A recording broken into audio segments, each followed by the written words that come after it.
Do you know what was playing? I don't even know what was playing. Well, yeah. I have no idea what that was. You have no idea what that was? Can you turn me up a bit more, Chubb? Yeah. I don't know if I went deaf over the weekend or what, but all right, there we go. What's going on, everybody? What was that playing off? Where was that playing well, off? you tell everybody. You brought the board home, right? Yeah. And now we've plugged it in. I don't know. Days. That was weird, and it was loud too. Very loud. I don't know what was going on there. So I brought the board home, and I added some stuff to it. Let me just see here. Let me see. So I like this. What was that? Was that me talking? Yep. Sorry, I had the video on YouTube playing, so okay, it's all good now. It's all good. Classic mix-up. Classic mix-up. I forgot to back out. That's what that was. No, we're good to go. Now. We're good now. Okay, so we're good to go. So let me just see here. So I set this up on the board. Let's see if it works.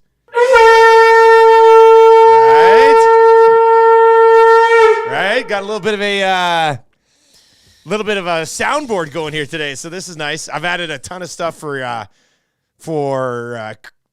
Tombstone Tuesday tomorrow. I got a whole thing of Tombstone Tuesday, which you get like how lewd. Now we just one button for how lewd messages. How lewd. Oh, that's nice. It's gonna be good. Do you have the Cody Bellinger home run song on there? Oh, not today. We're not talking about Cody Bellinger today. We're not talking about Cody Bellinger. Oh, come on. I'm not talking about Cody Bellinger until he takes his first swing as a member of the Toronto Blue Jays. That's the earliest time you'll see me talk about Cody Bellinger. We got a ton to get to, obviously, on the show today. Rick, all I can say is what a weekend. Hey, what a weekend, right? And we bumped into each other, which is odd as well. I mean, it doesn't really happen that our paths cross outside of here during the weekend, but we were at a Sobeys and Safeway Liquor. Thank you very much for them for putting aside another flat of 6 o'clock or longer, which was nice. That was really nice. That was the first flat I got. Did you already have another flat and went through it? You picked up a flat at the party. Yeah. See, I only took 2/4 of the party. Yeah. So, I was at Sobeys on the West End picking up a flat that Scott had set aside for me on Saturday, and I was grabbing 3 bottles of that spiced rum that was $11 right? off. Man, what a deal. On the 12 days. It was amazing. My eye is twitching. I'm like Katy Perry. You know that one where like, have you seen that video where her eyes twitching out? Yeah, it was not good. So I'm standing there, and so I hear somebody come and go, "Oh, hey, nice seeing you here." And I turn around, it's this guy, and he's picking up his flat from Sobeys as well, which was good. We had a Marshall's hockey Christmas party on Friday night, and I took some 6 o'clockers, the only 4 that I had in the fridge. And Tammy's like, "Are you really taking those?" I was like, "Well, yeah," but I said I'm going to pick up more tomorrow. Like, there's one more flat somewhere out there, and she's like, "Okay," so I took them, but then I gave one to our head coach. Yeah. He's a Nasty Club member, actually. So Perfect. I figured, okay, you're a Nasty Club member. You try this beer.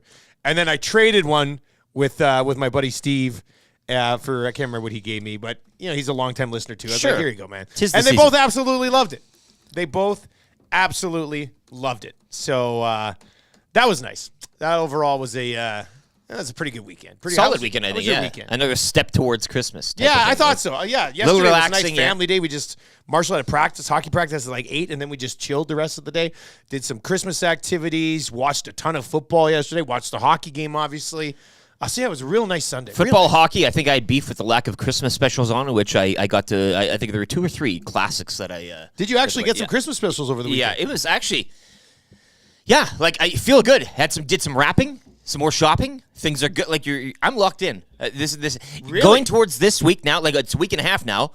We're a little over a week till the Christmas draft here of Christmas. Yeah, just over a week. We gotta get the orders set and everything this week. Feeling good. That's good. It's good. Yeah. It's nice being in that zone early. Well, because you're not too far behind. All I could think of when you said you're locked in was LeBron James in the in-season tournament. As he said he was locked in, the Los Angeles Lakers win the first ever in-season tournament. LeBron James wins it, and all of a sudden nobody cares about it because LeBron won it. However, if LeBron loses that game, it would be used against him for the rest of his days. Yeah. Christmas comes early for you and your household with that win. Yeah, it was amazing. Tammy at one point said to me after I was watching the MVP presentation, she came downstairs and she looks at me, she goes, "Are you crying?" Yes. I was like, "I'm not crying." I said, I'm happy. I'm happy to see them win because now you can't say, "Well, he never got that done." Actually, he got it done the very first time, and he was excellent. He was the MVP of the tournament. Mind you, Anthony Davis in that final game was an absolute monster. Yeah. He was an absolute monster. Congratulations, though. First off, that's Thanks, first man. ever. It means LeBron, a lot. the Lakers, the whole bit. It means a lot. It's a hard tournament. Tough tournament. Tough tournament. Halliburton was nothing. against the Lakers. The Pacers are one of the highest scoring teams in the entire NBA, and the Lakers basically won that game off strong defense, which was nice. I know everybody's freaking out about the celebration and stuff, but the NBA is trying to build up this in-season tournament. The greatest player of all time wins the very first one and ends up being the MVP in his 21st season.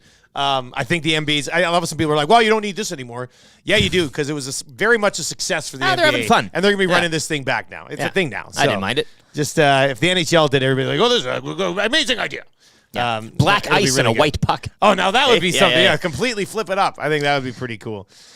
Zulu's in and says, complaining like Mahomes in here. Oh, we'll get to Mahomes. He's still complaining somewhere. Like, Mahomes is already up this morning, and he's still just swearing out loud at his wife. It's just a tough look. It's a bad look. It's a bad look. I don't know if I can. You can't find. I mean, and Pat Mahomes says this. Like, I don't know. I think most people don't have anything against him. Like, no, he's always kind of been a guy that you can cheer for until he threw a tantrum like a young child last night. That was tough. My goodness. And I told you the TSN.ca. I mean, it's like, what does it say here? Well, that's bogus, too. Officiating steals spotlight again, although Colin Chiefs was correct. So, I don't know. Does it steal the spotlight? Like, the guy did something. The correct call was made, and there you go. The officials steal the spotlight by properly doing their job. It just doesn't help all that. It took Kadarius Toney steals the spotlight again, all for negative reasons, perhaps. That'd be the more apt headline. It took an amazing play off the board. I mean, Travis Kelce catching that ball and throwing it back to Kadarius Toney. Kadarius Toney actually catching it and then running it into the end zone, but coming back. But the guy was clearly lined up this much offside. Like, it was a no-brainer call. And I know they're like, well, they don't call this. Well, but it's still against the rules. Just because you probably get away with it all. Go look at that play again. Tell me where the right tackle is lined up for the Kansas City Chiefs. It's the same spot that guy's been lined up all season long. And the helmet is supposed to at least be up on the ass of the center. And it's clearly not. I mean, you could literally throw a flag on the Kansas City Chiefs every single offensive snap. And Patrick Mahomes is out here crying like a baby. What an all-time bad look. I just find it funny. So what, you let the play go on just because it's exciting? Like, you're telling me you can do anything you want, but as long as there's excitement that follows, you know what? We'll just let the exciting play go. I've never seen such an outcry for a call that was made correctly. You know what I mean? Like, it's too bad. I get it. You mentioned, I mean, what a play and what an ending that would have been, but too bad. Too bad. It was just a bad look. It was a bad look. Hell of a win for the Buffalo Bills. Well, even when he went up to Josh Allen after the game and didn't even say good game, he just started bitching about the call again. I was like, man, you got to suck it up here, dude. Fine by me. Yeah. Huge win for the Bills. All of a sudden, they're in that mix with 6 teams at 7-6. Yeah, and knowing they can win at Arrowhead again, like, it's just that type of attitude. Leaving that game with Mahomes feeling, the world. Like, go on, man. I'm taking it. Fly under the radar. Jocelyn is in this morning. 780-218-9999. 780-218-9999. That is the Paris Jewelers inbox. Go see old PJ at 22 locations across the country. Maybe now is the time to propose. And they've got great deals on engagement rings. She says, I'm done shopping and wrapping complete. And I'm giving some 6 o'clocker loggers to my kids for Christmas. I am in relax mode now. Man, there you go. That is absolutely ridiculous that you're already in relax mode. Well done. A conch for Jocelyn on having her act together during the holidays. Bones is in and says, hey, my 81-year-old mom loves the 6 o'clocker lager. I like it. That's great. As she should. I mean, if she didn't, I'd be really disappointed in her. So, once again, you can get in the mix, 780-218-9999. Could end up winning the A&W text of the day. 2 delicious A&W Mamba Burgers for only $9.99, available at all participating locations. Most A&W drive-thrus are open 24 hours around the clock. If you win text of the day today, $20 gift card to A&W coming your way. Oil City Dynasty says, watch Tombstone for the first time ever last night. Catch me, boys.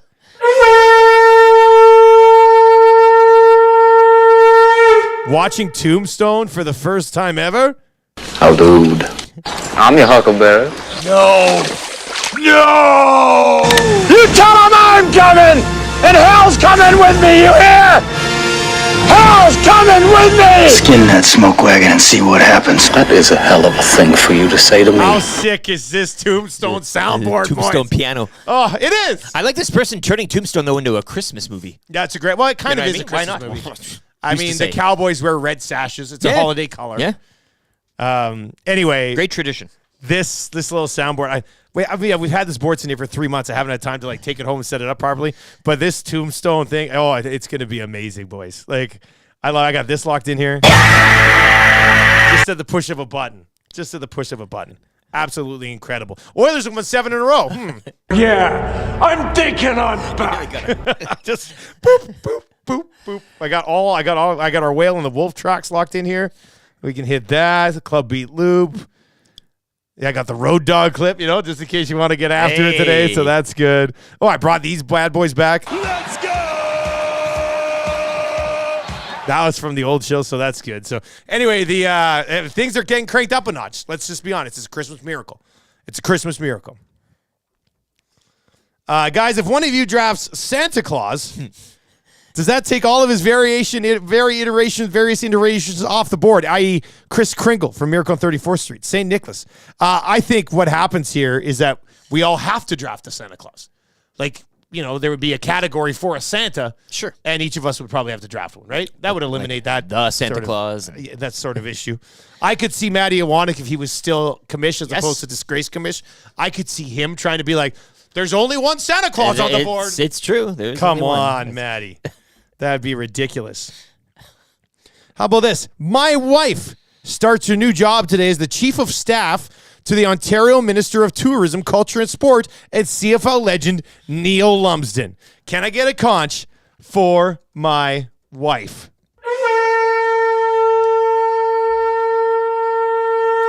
Once again, on the board. Father of Jesse Lumsden. That is correct. From our bobsledder. Yeah, right? Jesse Lumsden did color for me on a Canada West football game at the University of British Columbia one time. I know injuries were a thing, but he was hyped. Oh, that Jesse Lumsden hype train at the beginning was something else. He was a powerful back. Right? And mad, always looked mad. Dude, He's kind of. Yeah, no, that's. Speaking of Jesse's, though, hey, there was some other news that developed over the week. I don't want to get to it too early in the show, but yes, Puljujarvi landing the PTO with Kyle Dubas's Pittsburgh Penguins. There you go. My goodness, was taking spins on the Crosby line at practice, if you can believe it or just not. Seeing him in that Pittsburgh undershirt there, just in the dress. This is wow. You seen a picture of this? Oh yeah, he's being interviewed and everything. Oh my God! Penguins Twitter account. You got just seeing him in different colors is just such. What am I watching tonight? It'll be that. I mean, we'll see. Look, I'll say this: nice to see him go through double hip surgery. Basically, played needing double hip surgery last year. Who knows? I mean, maybe it works out. I mean, I think the safe money would be on probably it doesn't work out, but. Let's see how it goes. So a conch for old. Yes, you wish him well. Yeah, trying to get back. We're going to lay out the show for you. We're going to get to some goal songs. Conor McDavid finding the back of the net on an absolute tap in Akira Schmid. What in the world were you doing? Trying to pin an Oiler along the boards? That's a video game. Your goalie gets stuck. You go ahead and he gets stuck back there, and he's skating. I was sitting there watching the play, and I was like, "Oh, he's gonna have to hustle back to his net at some point." And he just stayed engaged. It was like one of those things where you're like, "Ha ha ha!" The goalie thinks he's a player. He's stuck. It made no sense, none at all whatsoever. So yeah, that was a bit of a strange one. We'll certainly get into that. Let's dive. Well, the inbox is just on fire today. It's a Monday morning, so obviously they're going to be pretty fired up. We're going to get into the Oilers' win over the New Jersey Devils. I like to call it a tidy victory. A real tidy victory. Tidy weekend. Relatively evenly played hockey game, but the Edmonton Oilers just are, dare I say it, somewhat suffocating defensively lately, which I'm still not sure how that's happening, but they're doing it, and you have to be happy with it. I coughed. Get it? Oh, because of Paul Coffey. I feel like everybody's like, oh my God, it's Paul Coffey. But secretly, it's Mark Stewart. You see Stewart working with the board and stuff, and I'm just like, I think Stewart's kind of grinding it out here, helping the blue line. Then there's that head coach that was also. Chris Knobloch was the guy that they hired. Committee, yeah. Anyway, we'll get into your EM Utility Locating morning after show as we work our way through the first hour of the show today. A little bit of an NFL Blitz package just after 6:30 this morning. We'll whip you around there as well. Good, bad, and ugly from the weekend. A few places we can go. Yeah. Tracking the airplane of what turned out to be a Dragon Den star. Unfreaking believable. We'll get to that as we work our way through the show. Darren Dreger, just after 7 o'clock today, the Cool Bet hotline of the day. The Oilers are rolling right now. I would love your thoughts on this question. Are they back to the level they were at down the stretch last year? Are they better? I mean, this is kind of what we saw down the stretch last year, right? Their numbers right now over this 7-game winning streak are straight up. I mean, they're ridiculous right now. They've gone plaid, if you want to steal a line from Spaceballs. You know, they've been absolutely amazing. It's ludicrous what they've been doing over the last little while. So is this who they are? They clearly aren't the team that started the year, but are they also this good? Because holy smokes, they've looked unbelievable as of late. Mike Tanier is going to pop by around 7:40 this morning. He'll help us whip around the National Football League. Nice win for the Dallas Cowboys last night. Never in doubt. They got to be pretty happy with that. Are the Dallas Cowboys Super Bowl contenders? There's another question popping up on the show today. Kind of easy trivia for Mr. Mike's. 3 questions too many for Park Mazda. The Got Your Back Monday morning mandate. Hey, I got a hotkey for that. Here we go. Timberlake rock. Ryan Rishaug will be by around 8:25 today. The wrap for William Huffman, of course. All of it coming at you from the Popeyes Louisiana Kitchen Studios, where they have the 5 flavors of wings: the signature the signature hot, the honey barbecue, the honey garlic, the garlic parm, and the ghost pepper. $9.99 for 6 huge wings. So we will get into that. Lance Kane says they are better than they were down the stretch last year. And you can make a case for that with the numbers that they put up during this 7-game winning streak. So we're going to get into that. Let's see here. Let's get to a couple more quick text messages, though. Sean is in and says, "Good morning, boys. Just coming on my 3-day darkness retreat. Anything happen in the sports world this past weekend?" Sean, are you messing with us? Or are you just trying to be hilarious because so much happened in the sports world? Or did you actually just do a 3-day darkness retreat? I want to hear about it. I'd only do a darkness retreat if I could also have an iPad so I could watch shows. Yeah. Did you have an Achilles issue? Do you think this guy actually did a 3-day darkness? How do you find the time for a 3-day darkness retreat? I just don't understand. Would you do it on a weekend? I kind of want to do that on a Tuesday, Wednesday, Thursday, that type of thing. No, a midweek darkness retreat. I do like that. Start it, and then you get out, and it's the weekend already. You I could do it every week. Now I can get some. Now I can relax a little bit, right? So, 780-218-9999, and we'll get to a few more of your text messages as we work our way through the show this morning. Should we get into the morning after show? Dive into this hockey game a little bit. Let's do it.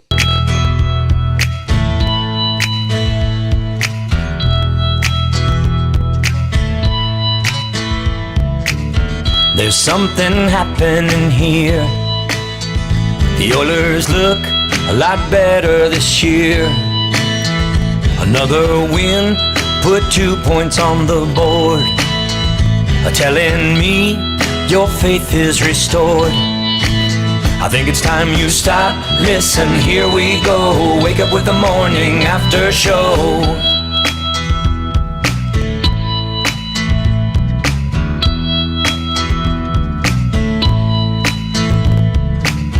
This year's team's looking strong. Connor and Leon, they can't do no wrong. 6 o'clockers are losing their minds. Getting so many messages on the text line. Think it's time you stop, listen, here we go. Wake up with the morning after show. Woo-wee. That's on the board. Really wearing that song out here lately. Yeah, well, I mean, when they're rolling the way that they are, I guess we would. YouTube Trev, we got a post game left from last night. Who do we have? What do we? I can grab some for you. Yeah, yeah, for sure. Give me like 1 minute. Yeah. Let's. Who do you guys have last night? Who was on the? Yeah, Pickard, Darnell Nurse. Let's do Pickard. Yeah, Pickard. Yeah, let's do Pickard. Let's. He's the painter and the plumber. Why not? He got the plunger and the hat. All the jobs. Unbelievable. A painter and a plumber. Can you believe it? That's nuts. The Edmonton Oilers 4-1 final versus the New Jersey Devils. Derek Ryan's third of the year, squeaking one in short side on the feed from Sam Gagner behind the net in the second period on the power play. A good old fashion slap shot. 99. What do they call it? 99. The Boosh Bomb. The Boosh Bomb. The Boosh Bomb. His 8th goal of the year. Remember, his goal total at Cool Bet was set at 8.5. Merry Christmas. So they need one more to catch that bad boy. Mwah, that's going to be amazing. Conor McDavid with the tap in on the Akira Schmid brain cramp. And then just 30 seconds later, it was Jesper Bratt finishing off a play, the only one that would get by Calvin Pickard on this night. Evander Kane would eventually seal it away into a yawning cage. The morning after show is brought to you by EM Utility Locating, GPR and concrete scanning, damage prevention, planning, design, education, and training. Anything you're doing that requires some sort of help beneath the ground, EM Utility Locating has you covered. You can visit them at emutilitylocating.com. Your EST, big moment that happened. What are you going with, Rick? I'll have to go with the McDavid goal, his 10th of the season. But the Bouchard goal, too, was really, I mean, New Jersey wasn't doing much in that second shots-wise, and you kind of thought, okay, they get 2 here. I'm not really banking on the Devils coming in. But that being said, they do have some individuals, and Brad, I mean, if McDavid doesn't get that one, it's 2-1 and 1-goal game, but Bouchard's goal was a nice moment. 99, like the speed on that puppy, getting to 8th. The point streak continues, so we'll talk about him, I'm sure. But McDavid's 10th of the season to make it 3-0 and really put things out of sight. Was that time where you could exhale and just kind of relax?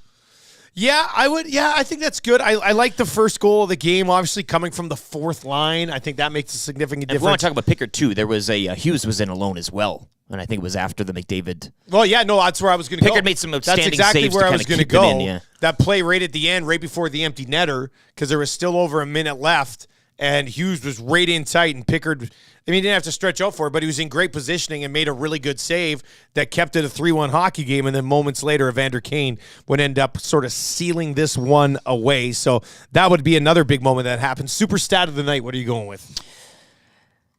There's a couple of numbers that jump off the page, but I'm going to have to go with the 963. 963! 963! 963! 9! Calvin Pickard stops 26 of 27. 963 save percentage. How do you really look anywhere else? I mean, you can't. The Oilers have allowed 1 goal in 3 of their last 4 games. We were talking about fitting him in, squeezing him in here or there, right? What's the opponent? When do you kind of give him his... Who would have thought it would be the Devils on a Sunday afternoon? But here we are. And played really well. And again, outside of the Bratt goal, I mean, it was maybe a sleepy... You two, Trev, won't stop laughing. Sleepy offense. That was great. You that was start so chanting good. when we get in there. You got to get it. 963! 963! 963! 963! Man, you guys bring that. I'll definitely work on that. That's so good. But yeah, when was the last time the Oilers allowed 1 goal or less in 3 of their last 4 games? Honestly, if you go back and look at last year's schedule, I'm not sure they had a stretch where they allowed less than 2 goals in a 4-game stretch 3 times. I didn't look that up, but I would think that probably didn't happen more than once, even if it did happen once last year.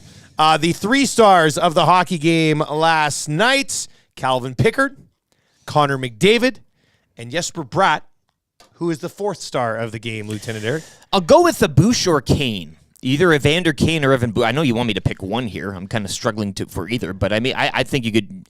Evander Kane, nice night as well. Goal, I know empty net goal, but 3 mixing it up physically, getting some shots in net. I'll go with Bouchard. Gets the goal. The point streak continues. Second league scoring in defense? Like, he's up there. He's the opposite of the Schneid right now. We've come a long way, baby, but here we are, and Evan Bouchard. Yeah, I'll give it to Bouch. Why not? I think it's reasonable. Why not? I think it's reasonable. 38th star of the game. I thought it was a relatively well-played hockey game between 2 teams that had kind of been feeling it a little bit lately. Like Chris Tierney had zeros across the board, but he only played 6 minutes. Jesper Bratt was a -2, but I thought he was one of their better players. I'm going to have to come back around to Akira Schmid, who finishes with an 897 and made a couple of pretty big saves in this game, but I don't know what he was thinking. Like, when was the last time you saw a goalie go out, get to a puck, and then try to, like, pin it along the boards and engage in a battle? Why is he? And he had time to make a play on it. That's the weird thing. Like, he got there in enough time to just backhand it in behind the net or try to, go up high and around the boards in front of him. But instead, like, he got it, and then he saw him and like, braced and was like, oh, I'm going to get in a battle with you here.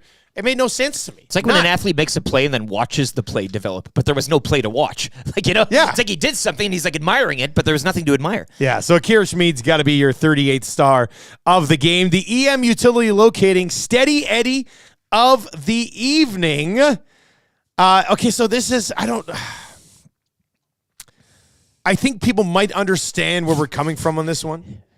No, do you know? No, but you can make a case for this particular player. No, but the Steady Eddie, I mean, there's no real... Well, no, but I want to go with the first star of the hockey game. Okay, sure. I want to go with the man who got the hat and the paintbrush and whatever it is. Give him the rest. And we're going to give him the Steady Eddie of the evening for EM utility locating, Calvin Pickard. Yes. I mean, he gets the start. We're like, oh, can you find a start for him? People are like, well, maybe just Chicago. Chicago would be the only place you could start him.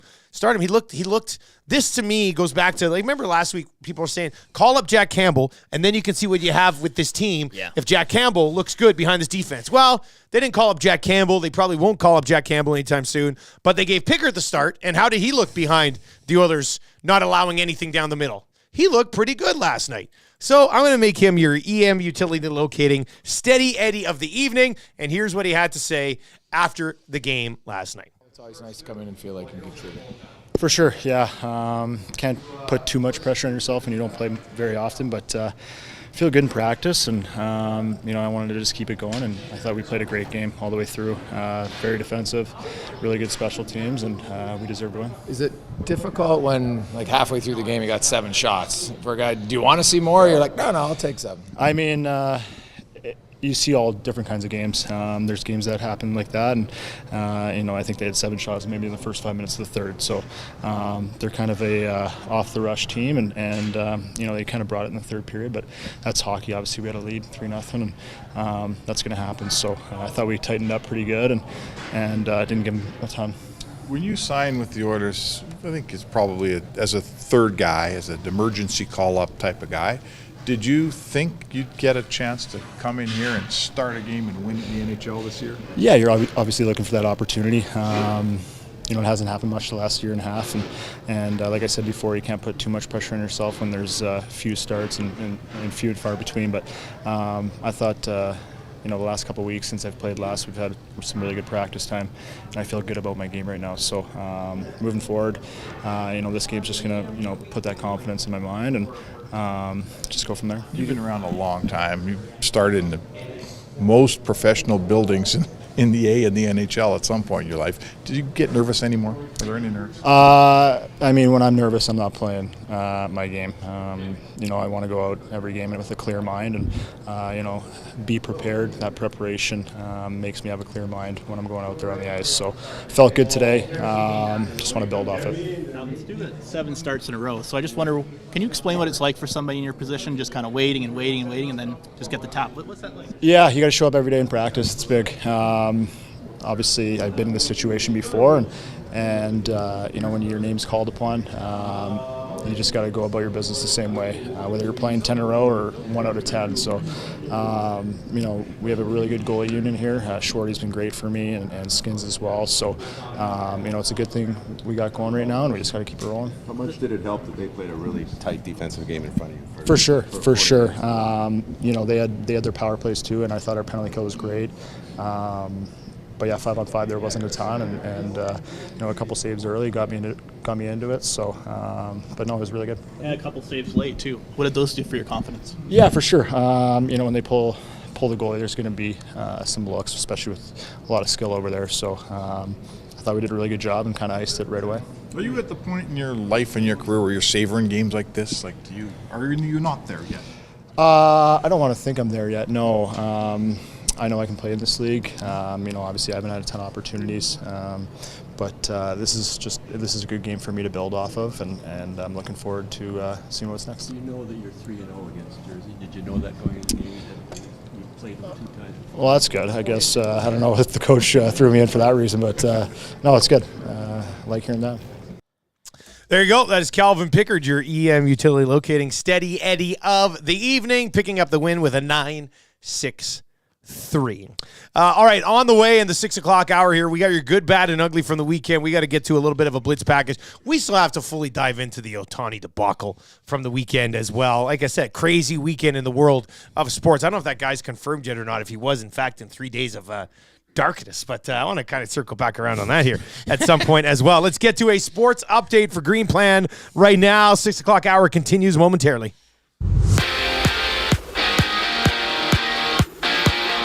Calvin Pickard, 26 saves. Evan Bouchard extending his point streak to 11 games, while Conor McDavid, he had a goal and an assist, extending his point streak to 9 as the Oilers top the Devils 4-1, making it 7 wins in a row. Game 4 of the 6-game homestand is tomorrow against Connor Bedard and the Chicago Blackhawks. Elsewhere yesterday, Capitals double up Chicago 4-2. Rangers over the Kings 4-1. Jets double up the Ducks 4-2. Wild shutting up the Kraken 3-0. And Vegas over San Jose 5-4 in a shootout. Cowboys routing the Eagles 33-13 on your Sunday nighter. You can join me tonight at the Century Casino Sports Bar and Lounge when the Packers take on the Giants, plus Dolphins hosting the Titans. $11.99 loaded burgers on special, as well as a free scoreboard with prizes on the line. Los Angeles Lakers are your NBA in-season tournament champions. Anthony Davis led the way with LA for 41 points. Lakers defeat the Pacers 123-109. 13 games are on the association tonight, including the Raptors on the road to take on the Knicks. This sports update brought to you by Green Plan, providing you with award-winning environmental planning and consulting services. Whether it's municipal, industrial, or residential, plan it right with Green Plan. Visit green-plan.com or give them a call at 780-455-4292. Let me say yeah. Remember that name. McDavid off a turnover. Walks in. Has a step shot. Looks to no. It slips behind Holtby. And that's McDavid's 30th. Finds McDavid. The net is empty. Shoots and scores, and this one's over. Connor McDavid. Connor. McDavid. McDavid. Remember that name. Here is Connor McDavid.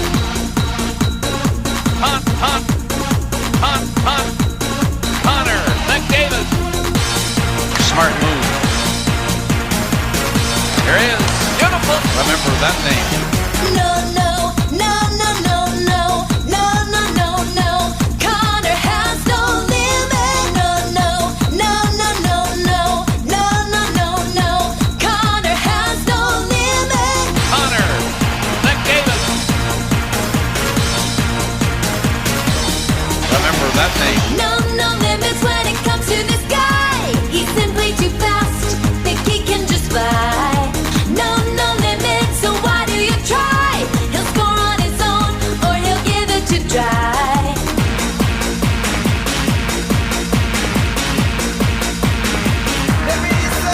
Connor McDavid. Fans in heaven, cause of 9 to 7. The nation in love from Gibbons to Devon. Looking to pass, deep men on the ass. Second contract, a lot of cash. Tick, tack, take your time. With David on your team and you'll be fine. Just open your eyes and you will see it. Oil it for real, cause he has no limit. No. Connor has no limit. No. Connor has no limit.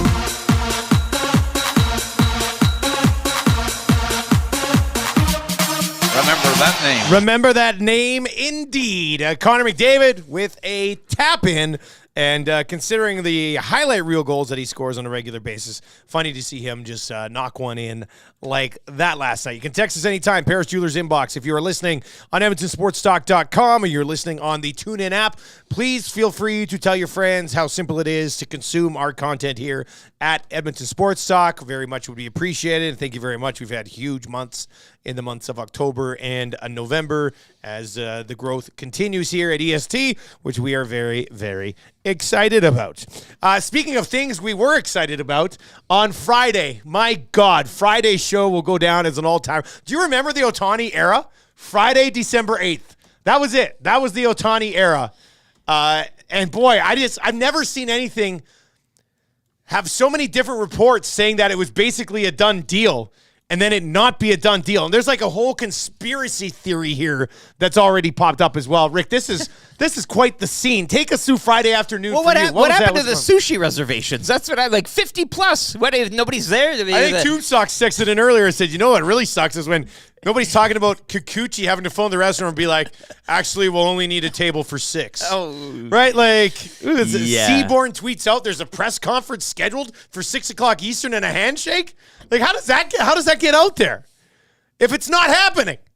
Well, look, we said, and I tweeted out as well, we spent the afternoon tracking this jet. When our show ended Friday morning, that jet hadn't even left. It was still on the runway, right? It was delayed for a bit. You sat right over there and tracked it all afternoon. We sat, we watched. I was watching. Yeah. I was learning a lot about the United States of America and going through the Panhandles and things like that. flight paths and cruising elevation and all this. And I was just tracking the plane.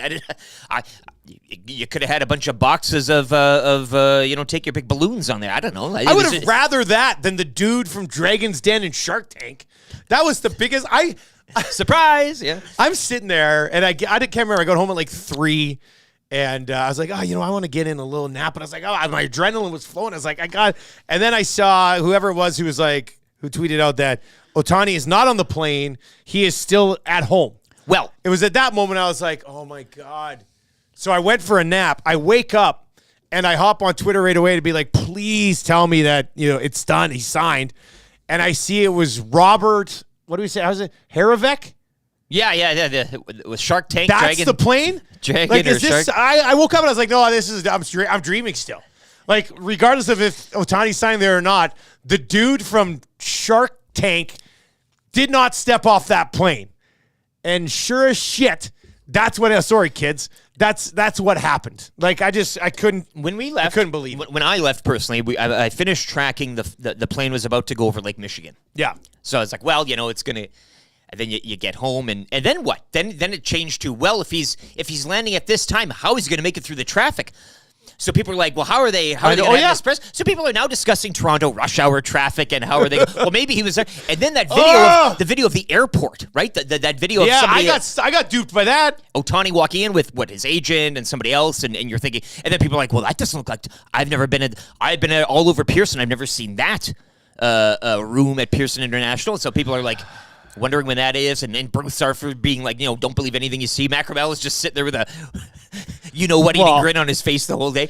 And then it happens that the video isn't real of the airport. No, it was from a different the arrival gate. That's fake. The drag surprise. It's me.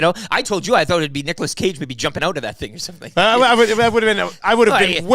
would have been way better if I woke up and was like, Nick Cage surprises everyone on private jet in Toronto. But you're also thinking like, man, if they don't get, because at that time, like, it's not like he signed with the Dodgers immediately after that. Yeah. But that whole day, you're like, well, now you have to, like, you can't not get him. Yeah. And they go out and end up not I getting just him. don't know how the whole thing is terrible. Who fed Morosi this information? Because that guy got absolutely raked over the coals, as he should. I mean, this is the biggest free agency in Major League Baseball history, and you completely got it wrong when it's your job to get these things right. Said he was on the plane. In other industries, people that screw up that big would get fired. Like, that's how big of screw up it was. And again, said he was on the plane destined for Toronto. Yeah, I was just tracking the plane. We didn't know he was on it. He said he was on it. Which is why I kind of buy into some of these conspiracy theories, because Ohtani's agent is also the company that reps Haravec or whoever was the guy on the plane, CAA or whatever it is. So now there's these great theories out there that the agency planted this info, booked this guy on the plane, so people thought he was going to Toronto to drive up the value with the Dodgers. Also planted the story with Dodgers Nation, which came out on Friday afternoon and said, it's done. Ohtani will not be a Dodger. He is going to the Toronto Blue Jays. Like, there's a weird case that this could all have been orchestrated, and I wouldn't even blame him because it's the biggest free agent in baseball history. You have to pull out every single stop to land this guy, and if the agent wanted the Dodgers so badly and needed to do this to land them, then that's an amazing play. It's an amazing play if all of this was orchestrated just to get another $50 million from the Dodgers. And when will Toronto get used to this as well? Like Dame Lillard, whenever their name pops up in any sort of super, in the mix. Well, you're just being used. You're being used at this point. And it goes back to this @GZipman Twitter account, which is now deactivated. Well, did you see this? Private plane from John Wayne to YYZ leaving tomorrow morning. Popped up a couple hours ago, flightaware.com. Probably not related, and that was tweeted December 7th. I believe that account has been deactivated since. It also had not posted a tweet prior for years. 10 years, 2013. So, yeah. What is going on here? Yeah. Ohtani conspiracy. When you have that client flying on that, you're one of the fellow clients is on the plane as a plant.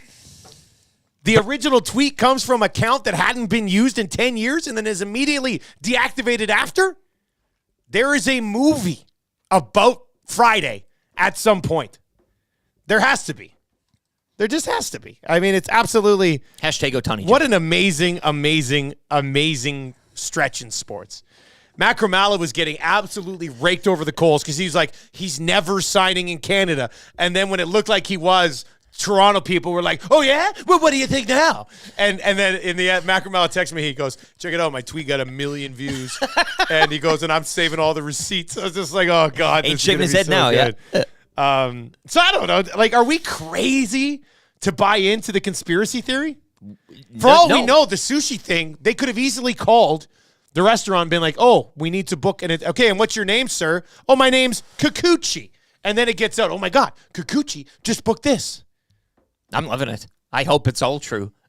Strummy's in it says, Ohtani, more like no Tani. Yeah, that's a good, hey, yeah. Strummy, text that to us. Text it in. That could be your text of the day right there. That's strong. Gotta love a good more like text here on the show. 780-218-9999. So thinking that Ohtani's now like he's the devil, right? You boo him. If in fact that's all orchestrated. I mean, you've been punked again, Toronto. Is he now you can't. A hated man? I mean, you have to because he's part of this whole right. This I don't is all think his, he is. I think you think that the agency. I think all the does agency's the devil. Yeah. And Ohtani's just this humble little man that just said, "I'll go. I want to play baseball, sir. Yeah. I want to play baseball." And they said, "Well, do you want to play baseball for $700 million?" Which is more money than the NHL spent total contract value, all of its first day of all of free agency. Think about that for a second. That's nuts. Like the Major League Baseball and the NBA and stars in the NFL are all up here, and poor Conor McDavid's down here being like, "Oh, here's my $12.5 million." Like, it's insane. Surveyor Brett says the agent did his job, but damn, that's greasy. Yeah. Not very honorable for a Japanese superstar. Guys, MLB orchestrated this to create mayhem to dissuade their star from signing outside of the United States. Don't at me. Well, also, I mean, the Dodgers were, it's West, we all said from the start. I mean, it's not like you're too surprised that he ended up there, really, right? Like, no, I mean, we kind of always thought he was going to go to the Dodgers, but then people should have told us that he was signing with the Toronto Blue Jays. Like, oh, the deal's done. He was on the plane. Yeah. Press conference. Even Sportsnet Radio changed their afternoon schedule and brought in their baseball guys an hour early. Hey, Nick Kiprios told me that they were getting... Like Rogers Company obviously thought it was happening, or else they would not have scheduled their baseball show to come on an hour earlier. Unbelievable how this all played out. Unbelievable. At least we still get national hockey coverage, though. Yeah, that's true. I guess they're going to keep the NHL deal moving. It's one or the other.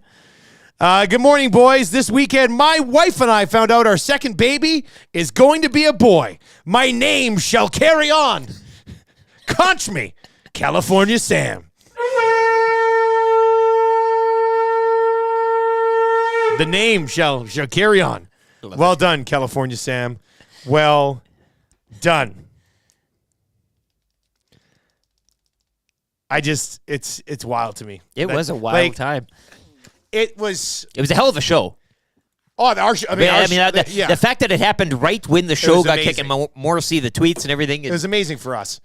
But, like, so many things happened that make you think that something was, like, all this just happened coincidentally. I was saying all day, we don't track flights every day. No. Like, the tracking flights in the sports world when, like, a nation even comes together to do it, that's something. Well, and then the reports are that the Dodgers had no idea that the Blue Jays thing wasn't true. So they had a meeting Friday night being like, man, what are we going to do? There you go. And then the agent goes, hey, he hasn't signed in Toronto yet. How about $700 million? And they go, okay, done deal. Like, all-time brilliant play. If it comes out that it's all been orchestrated. Or is it all coincidence, hey? It could just be a coincidence. Yeah. But that's what an all-time play, man. Coincidence. All-time play. So no Ohtani, no Soto. Yeah, but maybe Bellinger. But I don't care about it. But Bellinger's girlfriend posted on Instagram a picture of the CN Tower. It's too easy. So now it's like, oh, Bellinger's. I don't care. Post something. Post a picture of I Toronto like Bellinger. right now. I've always liked Bellinger, but I'm not talking about this until he's at a press conference and they're shaking hands and he's putting on the jersey. Because we can't go through this again. Because how do we not know that? What's the word? The simp. It's a simp. How do we know that other teams in the league aren't going to use the Blue Jays because they're a clear simp for other teams who are legitimate? Watch the Rockies open up that wallet now, hey?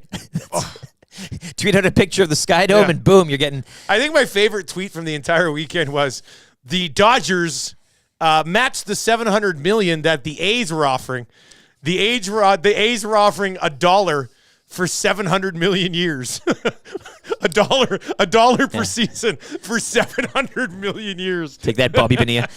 I can't remember who tweeted that out, but that was actually pretty funny. That was pretty good. All right, so Ohtani, as originally expected months ago, becomes a Dodger, but the Blue Jays had an Ohtani era from about 6 o'clock Mountain Time to about 4 o'clock Mountain Time on December 8th of the year 2023. Yeah. Rogers won't forget. I think I might still try to get the jersey.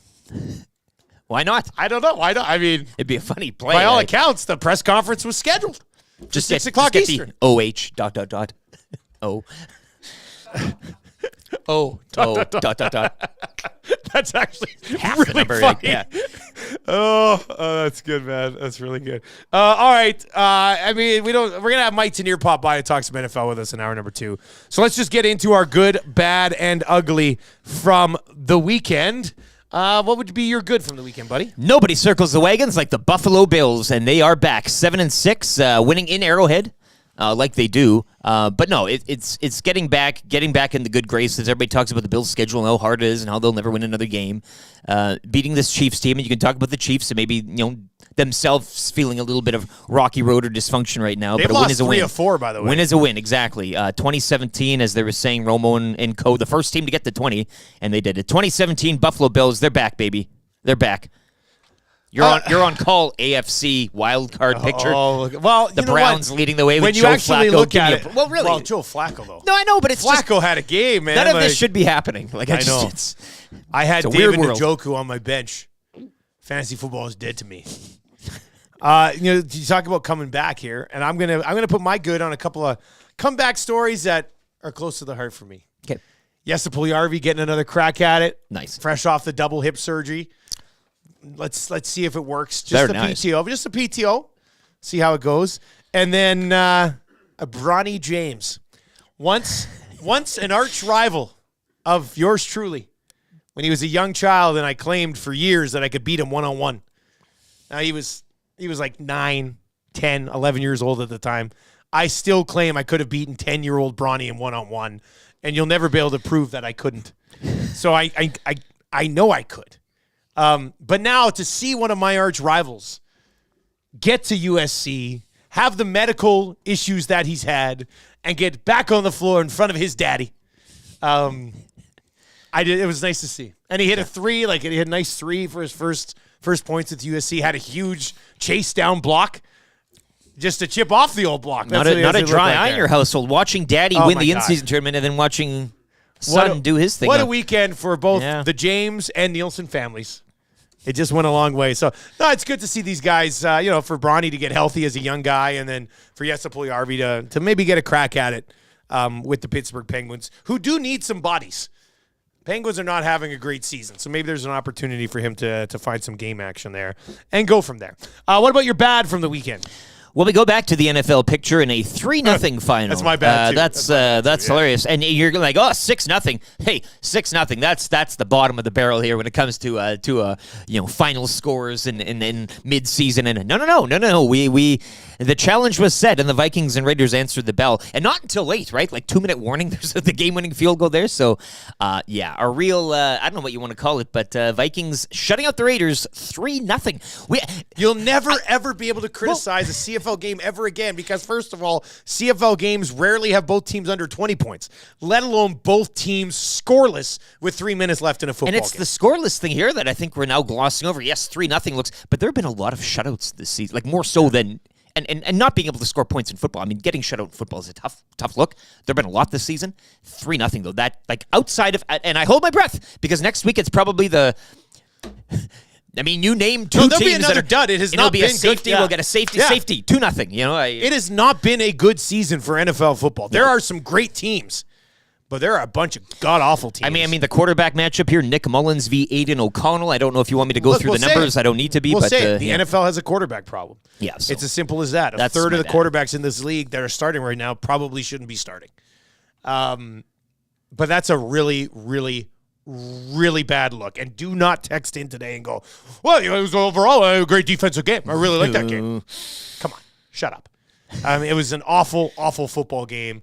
Back-to-back weeks now, 6-0, 3-0. The Minnesota Wild won by the same score as the Minnesota Vikings. Yeah. Think about that for a second. So that was the bad. But meanwhile, the NFC South is still slugging it out. Hey, 3 teams at 6-7. 3 teams at 6-7 for a division lead. I don't want it. And a playoff home date. A home date. Combine the divisions. Below 500. Combine the divisions. Come on, man. That's just insane. So, yes, that would be the bad. And then where do we go on the ugly? The Ohtani thing. Of course the Ohtani thing. We can't even separate these things had up it for as my good, bad, radio. And ugly. I wanted a good, bad, and ugly because it was just, look, again, you know me, I'm not a Jays guy. And if he were to have signed here, I mean, it would have been insufferable for everybody who's not a Blue Jays fan, right? We hate Toronto. 6.75 days of the week. But when it comes to baseball, it's just this gigantic national orgy of love. And I just don't get it for the life of me. So I'm low-key glad that I don't have to hear this. Jays competing for a wild card and, 5,000 fans in attendance and Shohei Ohtani's hitting 5 home runs a night and not pitching. I'm kind of glad this didn't happen. I do feel for Jays fans who wanted it. I have a heart.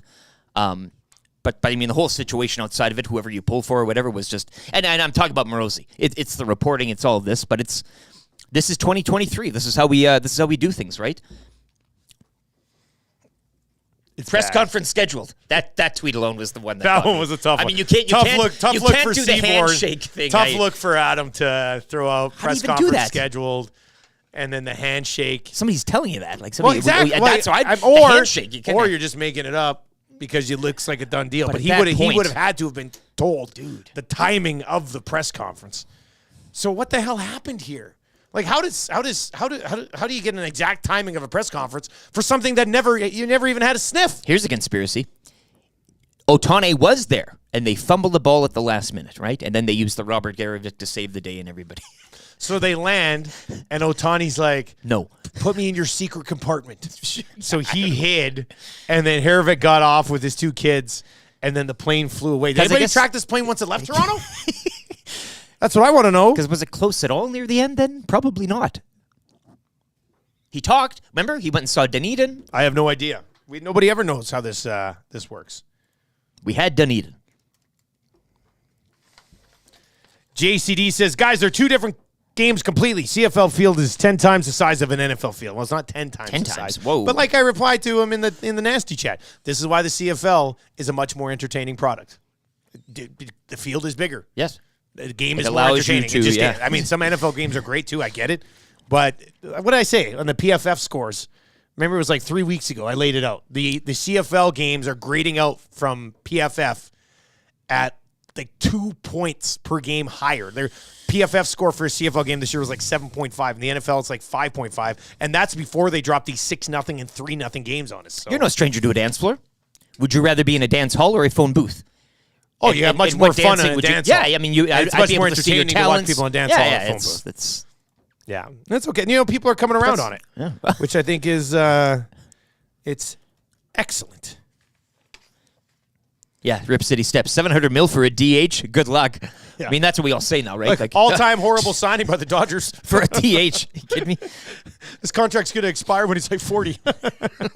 Oh, my God. Really dodged a bullet there, eh? Oh, my the Jays God. dodging a bullet. It looks like the Jays dodged a bullet. have dodged a bullet. Yes. Send us in your CSI Miami Blue Jays Ohtani takes right now. 780-218-9999. We'll get to a few more of those coming up. We do have a sports update on the way, a universal rewind, sports rewind. Then Darren Dreger's coming up. Rishaug's going to be by around 8:25 today. Mike Tanier. We'll get back to Patrick Mahomes completely throwing a childlike tantrum on the sidelines last night. He didn't sleep. Was highly entertaining. Didn't sleep. And are the Edmonton Oilers right now better than they were down the stretch into the playoffs last year? Interesting question. We'll get into that around 7:30 today as well. But let's get to a sports rewind with Lieutenant Eric.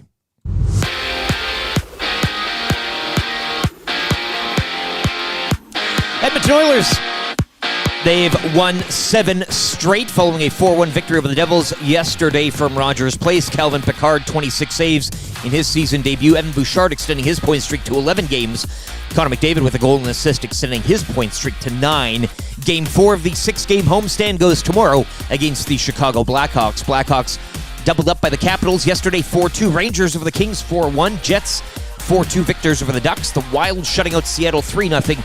In Vegas, top San Jose 5-4 in a shootout. Cowboys routing the Eagles 33-13 on your Sunday nighter. Join me tonight at the Century Casino Sports Bar and Lounge for the conclusion of Week 14. Packers take on the Giants, plus the Dolphins hosting the Texans. $11.99 loaded burgers on special, as well as a free square board with prizes on the line. LA Lakers are your NBA in-season tournament champions. Anthony Davis leading the way. He had 41 as the Lakers defeated the Pacers 123-109. 13 games dot the association schedule tonight, including the Raptors on the road to take on the Knicks. This Sports Rewind brought to you by Universal Rewind, industrial electric motor sales and service. Servicing many industries we rely on daily, from agriculture and aggregates to food processing and industrial manufacturing. Choose expertise, experience, quality. Choose Universal Rewind. The Nielsen Show featuring Lieutenant Eric. Only on Edmonton Sports Talk.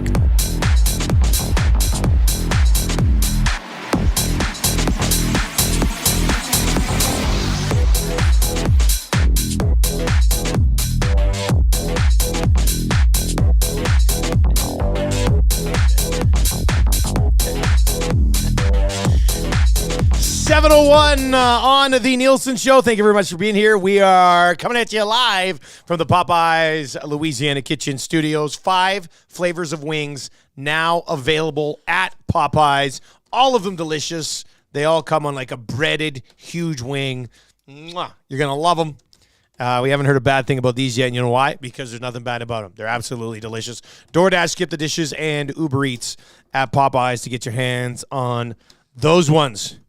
Shohei Ohtani, more like show me the money. I don't know if that's going to work, Tay. Thank you very much for the text, though. Looks like Ohtani has broken my heart. What's the play there? I don't know. No, what's the play there? It says CSI music after, but straight up. I'm trying to think what's the play on that one. Broken. L.A. 780-218-9999 if you want to try to get in on that one. Edmonton Oilers, they've been cruising 7 in a row comfortably 7 in a row. We're going to get into that with Darren Dreger when he pops by this morning. Also with Dregs, I want to talk a little bit about just the insider game, right? Like with what happened with Ohtani. You know, if this was McDavid or Matthews, this would have been Dreger and Saravalli and, you know, Bob McKenzie back in the day, the GOAT. God love him. So how careful do you have to be so it doesn't end up? Like there had to have been, well, clearly there was false information being provided by somebody, because how else? Like I have a hard time believing that anybody who had Ohtani info, they were all making it up. Like that's not what it would have been. Fed. So they would have been fed really poor intel. Open up, Mr. Right? Morosi. That's the thing. Or could have been the one where you just straight up, oh, I'm hacked. That would have been an all-time move by Morosi to come out and be like, hey, guys, sorry. My account was hacked. Have a good weekend. For the last Friday night. Have to turn on that two authentication factor thing and go from there. Well, or he saw the plane thing and just couldn't resist. You think that's maybe what it was? Shoot your shot and yeah. away you go. Hey, I want to kind of dive into that a little bit with a guy who does insider stuff for a living. So we'll get into that as we work our way through the hour here. Mike Tanier with some hot takes on the National Football League coming up. Your Cool Bet hotline of the day still to come as well. As always, our Hockey Insider brought to you by our great partners over at Pro-Am Sports. I know many of you probably trying to get some Christmas shopping done, and no better place to do it than at Pro-Am Sports, where they had that great sale just for our listeners on Thursday and Friday. Looked like a lot of you took advantage of that. So once again, we very much appreciate you going out and supporting those who support us, and we'll always be appreciative of that. But if you're looking for the Oilers, the NFL stuff, these guys are fans just like you. Go get it done at Pro-Am Sports. Dregs, happy Monday, sir. How are you doing? Doing well, fellas. How was your weekend? Well, it was a little bit of a roller coaster with the Blue Jays on Friday, and then into a very good hockey game yesterday from the Edmonton Oilers. But Dregs, I legitimately just want to talk about the Ohtani thing for a second, because you are an insider. Yeah. You are in that business, and we saw on Friday, Morosi, among others, basically saying Ohtani is on this plane, and there will be a press conference at 6:00 Eastern time tonight. So, I mean, how careful do you have to be in the insider business? And how leery do you have to be of information that you're getting that might not be good, which is clearly what happened here? Yeah, look, I mean, I'm not going to come out on a soapbox and preach here, but, the edict that we've always worked with at TSN is be right. And if you're first and right, that's even better. But be right has to be your top priority. But in saying that, I've also been wrong. Every insider in every major sport has made a mistake, either a small detail or in this case, just a series of enormous details that went sideways.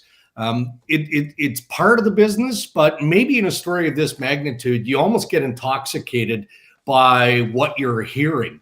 And I can appreciate that, but I'm going to go back to what I said initially. You have to be right. Now, John obviously felt like, his sourcing on this was strong enough that he could lob it out there in the world of social media. The fact that Ohtani was on a private jet that had just landed in Toronto and all of these things. Well, it went completely off the rails for him. But I think what makes it worse was, again, just the magnitude of the story. Look, for me, I was thinking about it from two sides. Number one, I live just outside of Toronto, and the buzz around the city, let alone around the country, was significant. I'm thinking, Jesus, I'm a baseball fan. Maybe I should jump on the bandwagon, quickly snap up some season tickets here. Yeah. So I'm literally online looking at tickets for the Blue Jays season next year. And then the flip side to that is, as we've already talked about, the professional side of it. And if I was in that situation, what would I do? But what's different here is that, and I talk about the details that go into a story like this. On Twitter, social media, we do play-by-play of how things unfold. And that's why we'll say, okay, player X has been traded by this team to that team, details to follow. And what that means is, so you're confident in your sourcing that you can absolutely report a trade has happened. You know where the player is going, but you don't have all of the details. That is just a sweet, sweet home run, no pun intended. When you've got the trade, you've got all of the details. You've got it first, you've got it right. That's the home run. But that's why we do play-by-play and breaking stories. You get the initial story out first, and then you salt in the details as you get them via sourcing. Now, I'm just curious. I don't want to get too far into this, but do you always like double check things? Or are there, I mean, I'm assuming you have sources who are just buddies that you would totally trust. But I think like Ohtani's the biggest free agent in baseball history. Like I would think you probably you run that through a couple of different sources, right? Well, I look, if it's me, and again, I'm not piling on here.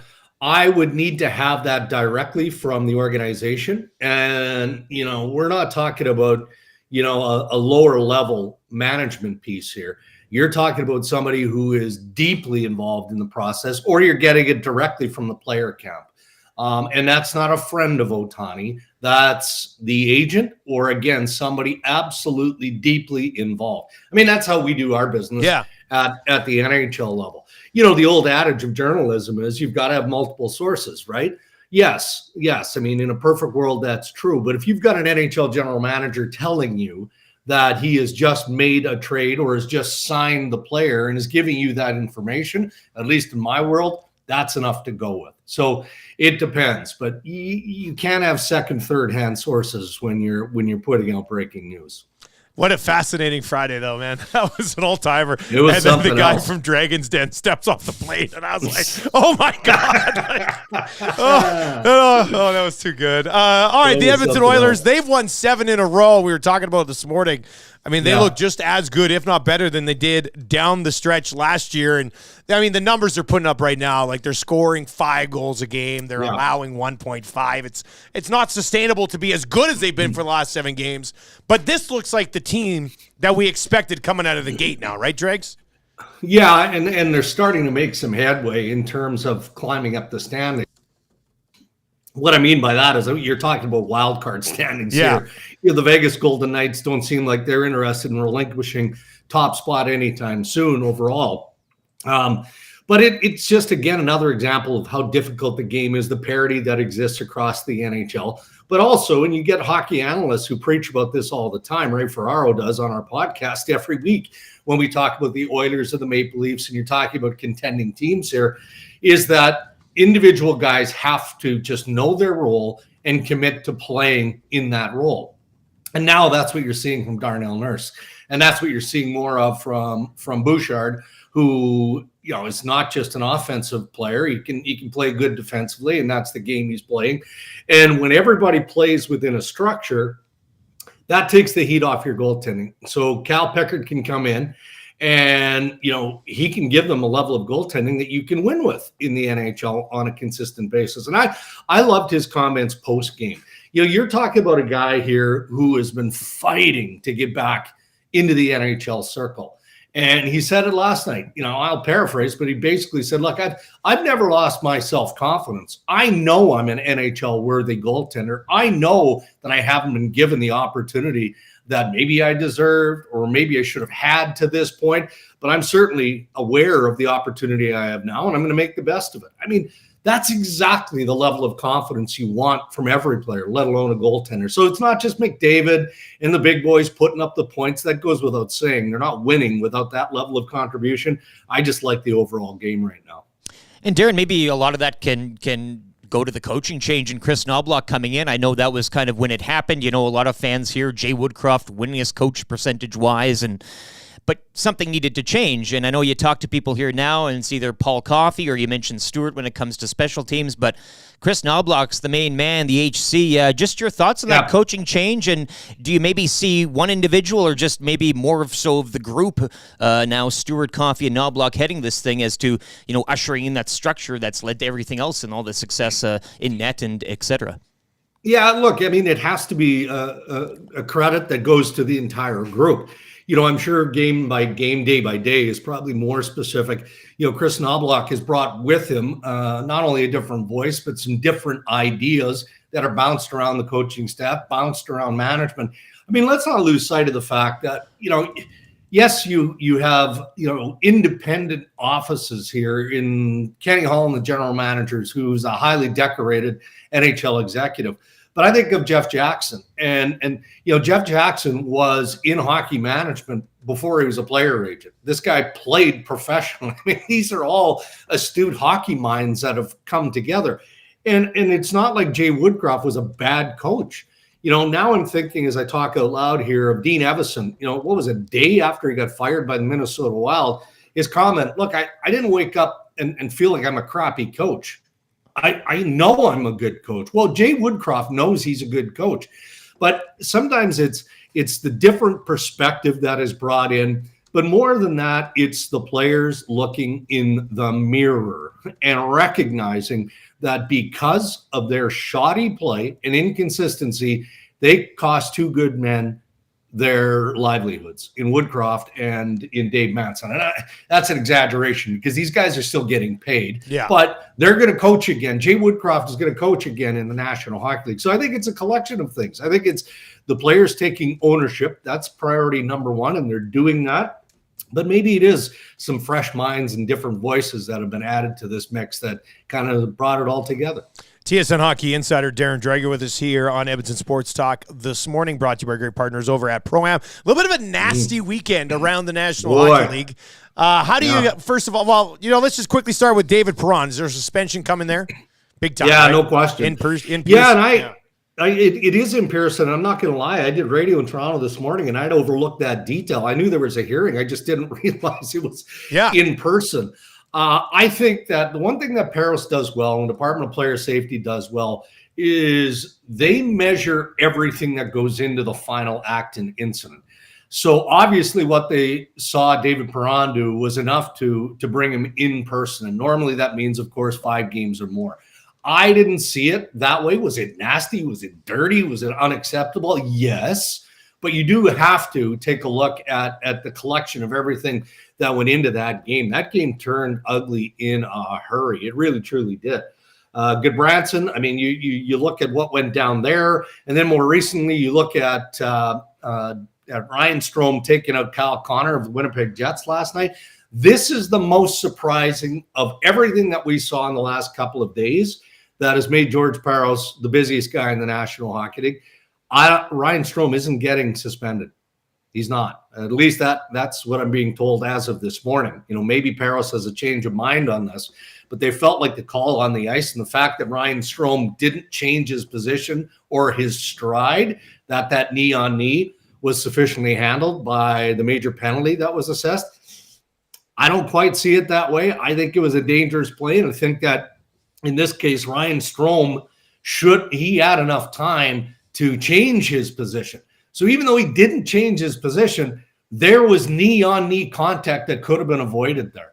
Could have been avoided. Yeah. He could have dropped his shoulder and caught Kyle Connor in the upper body instead of knee-on-knee. And, we don't know the extent of the injury to Kyle Connor, but we know what we saw, and it didn't look good.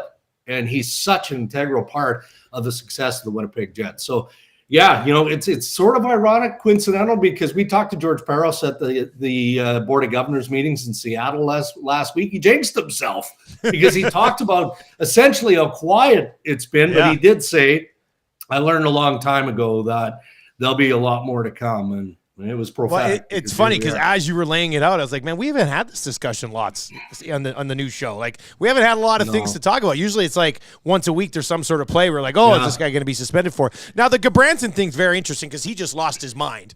Going after Cousins. So I had a buddy who's a Blue Jackets fan text me yesterday. He goes, well, what do you think? Like, it wasn't like, he didn't blow somebody up or a shot to the head or a knee, but I mean, he just went bonkers. Yeah, exactly. I feel like the NHL's like, man, here's a game. Don't go nuts anymore. You know what I mean? Like, how do you think they handle that one?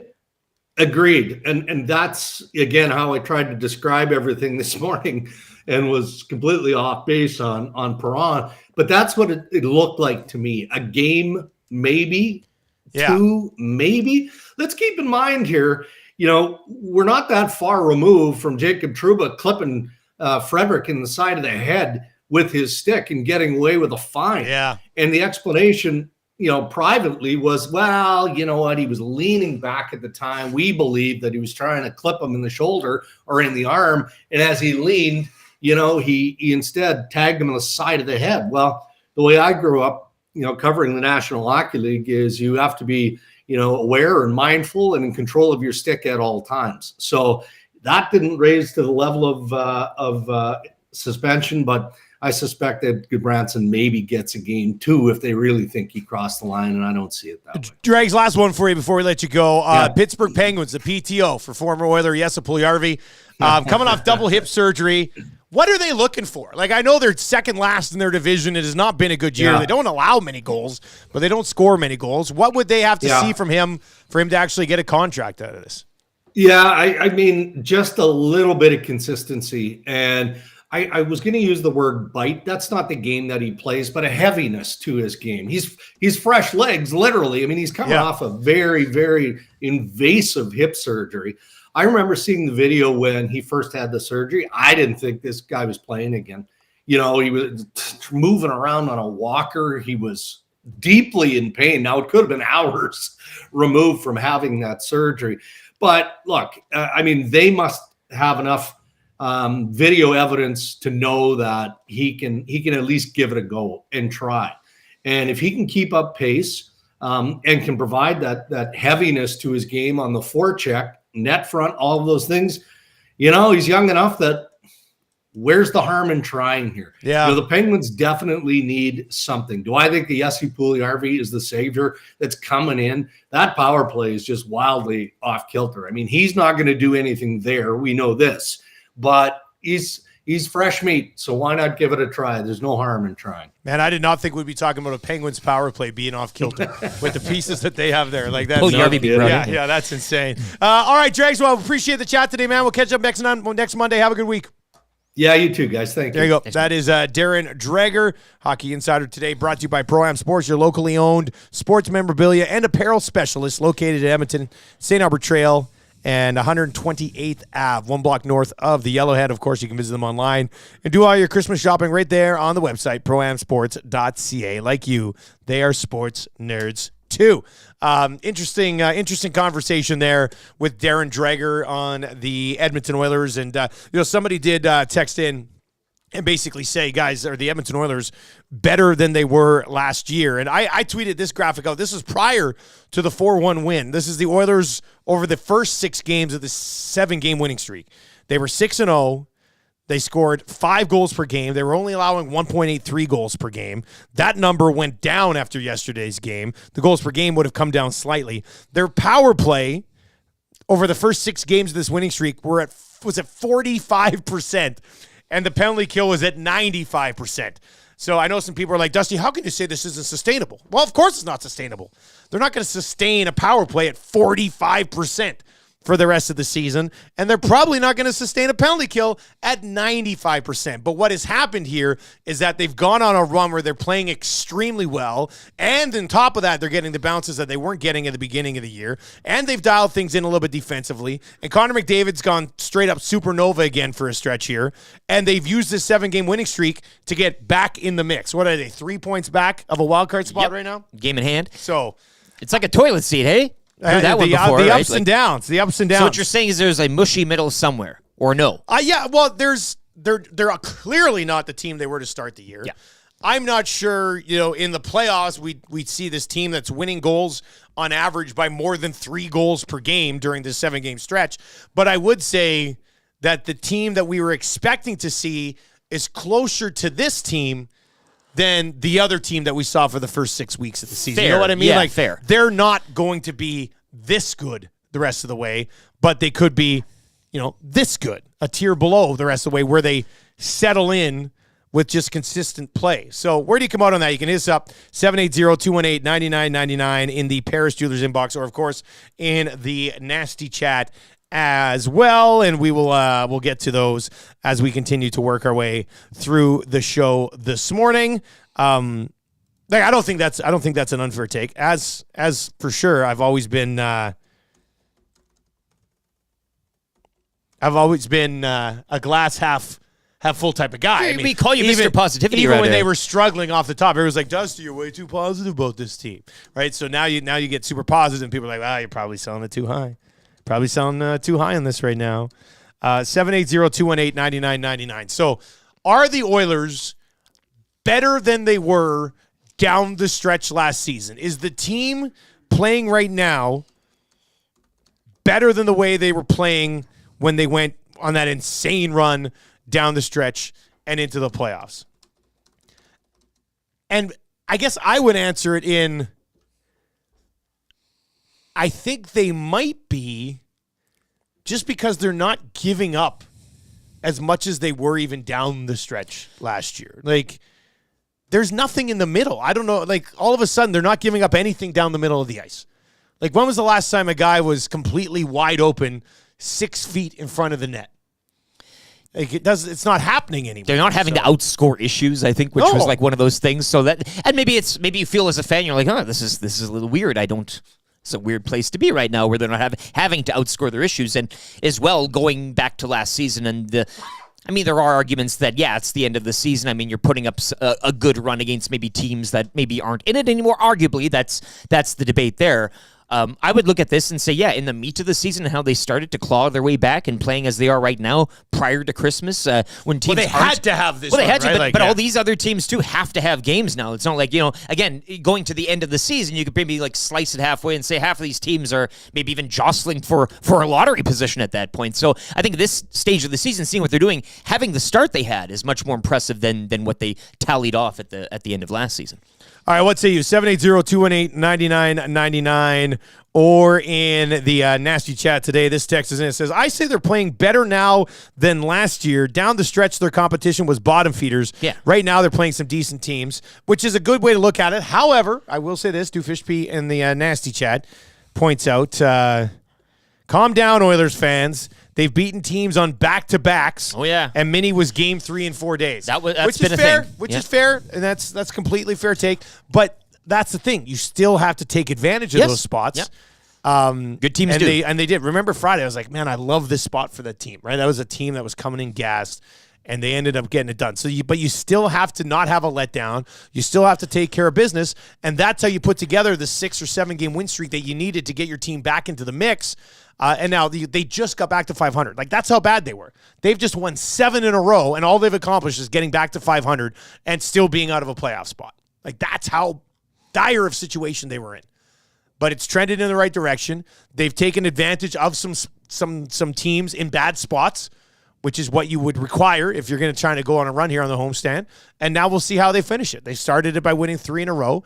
Now they get Chicago, Tampa, and Florida down the stretch here to kind of keep this thing rolling. And when they were just above the Sharks in this wild card chase hunt grouping, whatever you want to say, I mean, let's look around. Let's look at the neighbors. The Coyotes have lost 2 in a row. The Blues have lost 3 straight. The Flames, up and down. I mean, wild. They were none of these. The Oilers have now won off that 7, and all the rest of the teams you can tell are kind of finding their natural position where they should be. And that's starting to take place. So I know that there was that 5-day gap, right? Oh, teams are things should sort out the way they should, and I don't think the Arizona Coyotes, how fun it has been to watch, or the Predators for that matter, or the Blues or whomever right now, those 3 teams being above them, you could certainly make the case for the Oilers to be top of that heap. This one, it says, guys, they didn't beat the Devils because they were tired. The Devils didn't look tired yesterday, but it was their 4th game in 6 days. And 3 and 4 and back-to-back afternoon games. So, I mean, you can make a case that the schedule was set up nicely for them to take advantage of the New Jersey Devils. But I thought the Devils played a relatively decent game yesterday. I thought it was a relatively evenly matched hockey game yesterday. 780-218-9999. Let's get into your Cool Bet hotline of the day today. We have 2 games in the National Football League tonight that we can kind of dive into here. The Titans-Dolphins game is off the board for now. The numbers are still there. The Dolphins are 14-point favorites tonight. The total in that game is 46.5. Yeah. The Dolphins will crush them, right? Yeah, the Dolphins should roll them, I would think. The Packers are 6-point favorites. Where are you going to be tonight?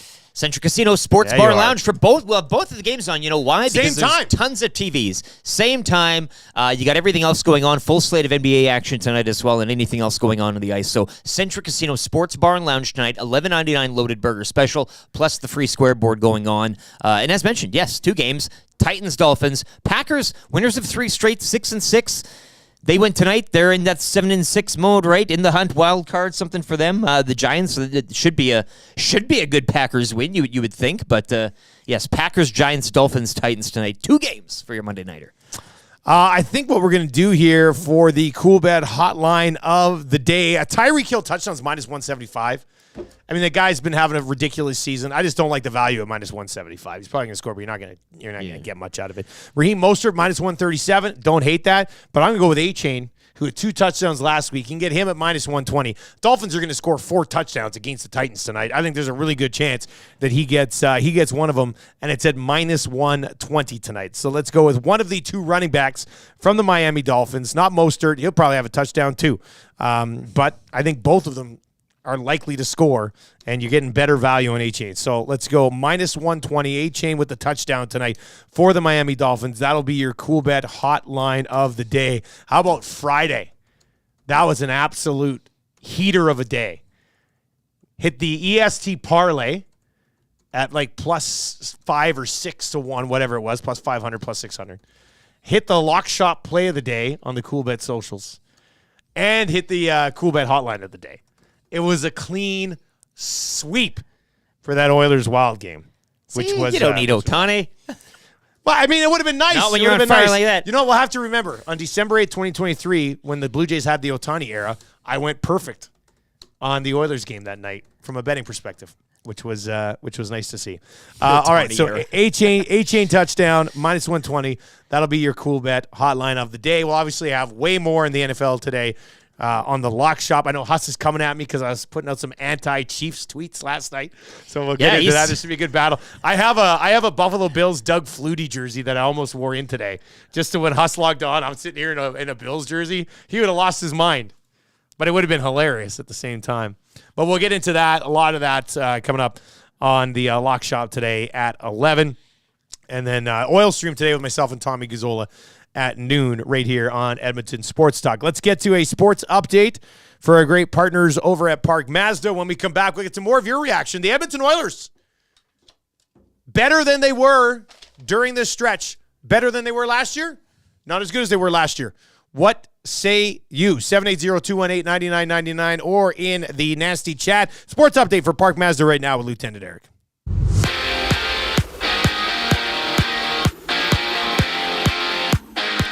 Make it 7 straight wins for the Edmonton Oilers. They topped the Devils yesterday 4-1. Calvin Pickard, 26 saves.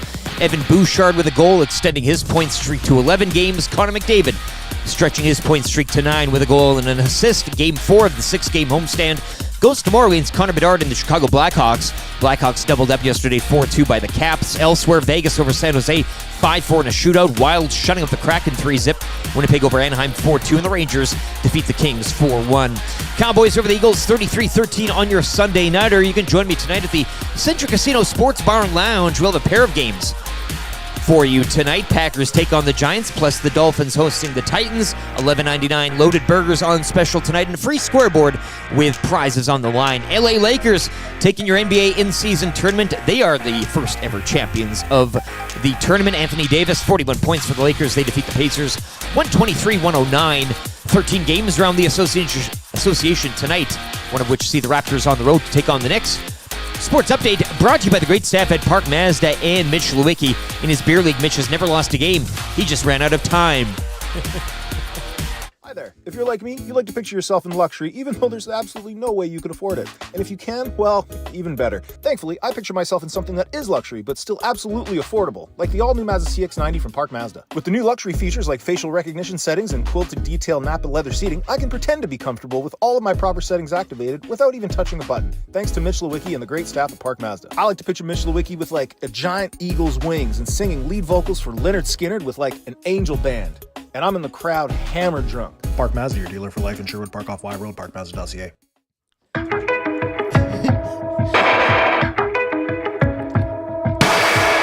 I've got something under my skin, and the itch won't go away. It's my original sin, the poison that I crave. Come along for the ride, I'd make you feel better. Cut the rope that I tied, but then I broke my skin again. You got me fiending for that first high, but the feeling's not the same. You got me stealing, killing, I die. Oh. Close the door. Close the door. Flawless. We were just talking. We got two of the guys from Will and the Wolf coming in on the Hangout next Tuesday. I like how Your you brother got them. and Yes, Ryan. very busy guys, and to get them in a little bit of time for them during the holiday season. That's really exciting. Big get for one Matthew Iwanek. Man, Iwanek That's a just huge keeps get. delivering. Yeah. He just keeps delivering outside of, basic duties as a commissioner. He's done an excellent job. Excellent job. So Lucas and Raimai will be in from Will and the Wolf lead singer, bass player on the 19th. Yes. Tuesday, correct, yes. December 19th. That is the day before our Christmas draft. Yeah, a little draft pre-gaming, eh? Yeah, you know what? I bet you there'd be a good conversation there. Oh, yes. Especially with your brother being very anti-Matthew Commish. It could be a very heated, hangout that day. Just over a week. Yeah, that'll be good. We'll find I'm out who's already on the getting hangout nervous, today actually. when Maddie comes in. Yeah. I don't know who's on today. I know there's no Oilers practice today, so Tommy should be in for sure. And do you know who, Trev, do you know who's in on the hangout? No, he didn't inform me, so I can't help you out there. Old Monday morning surprise. Yeah. You got to love a nice little surprise. Maybe it's just on Monday Maddie morning. and Tom. Wouldn't that be something? I haven't seen Tom in like 2 weeks, it feels like. I just get Yeah, we haven't seen Tommy in forever. I know like a day like multiplies to 5, I guess, with us. And Yeah. I don't know, it just feels like Well, you I worked with miss him you, a few Tom. times, but yeah, you. Yeah. But But he was saying in studio, like. Yeah, he was saying he wasn't coming in today too. Is what I heard. Why wouldn't he be coming in today? I don't know. That's what he said. He's like, no, I don't know if I'm coming in tomorrow. And Nasty I'm like, chat, oh. 780-218-9999. Okay, Why isn't he sounds coming good. in? No, I know he has an Let's appointment, get but to his appointment's at 2 o'clock. Well, you got to The prepare. hangout's at 9. You got to prepare for It only these. goes to 11. You got to stretch, I should have told him, no, you have to come in. I do like the idea of Tommy. I'm sorry, being like, man. I'm not sure going to be in tomorrow. I love Tommy just being like, man, work optional today. Well, 2 o'clock comes by quick.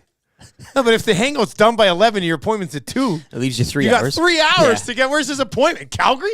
You could still make it. He could still make it.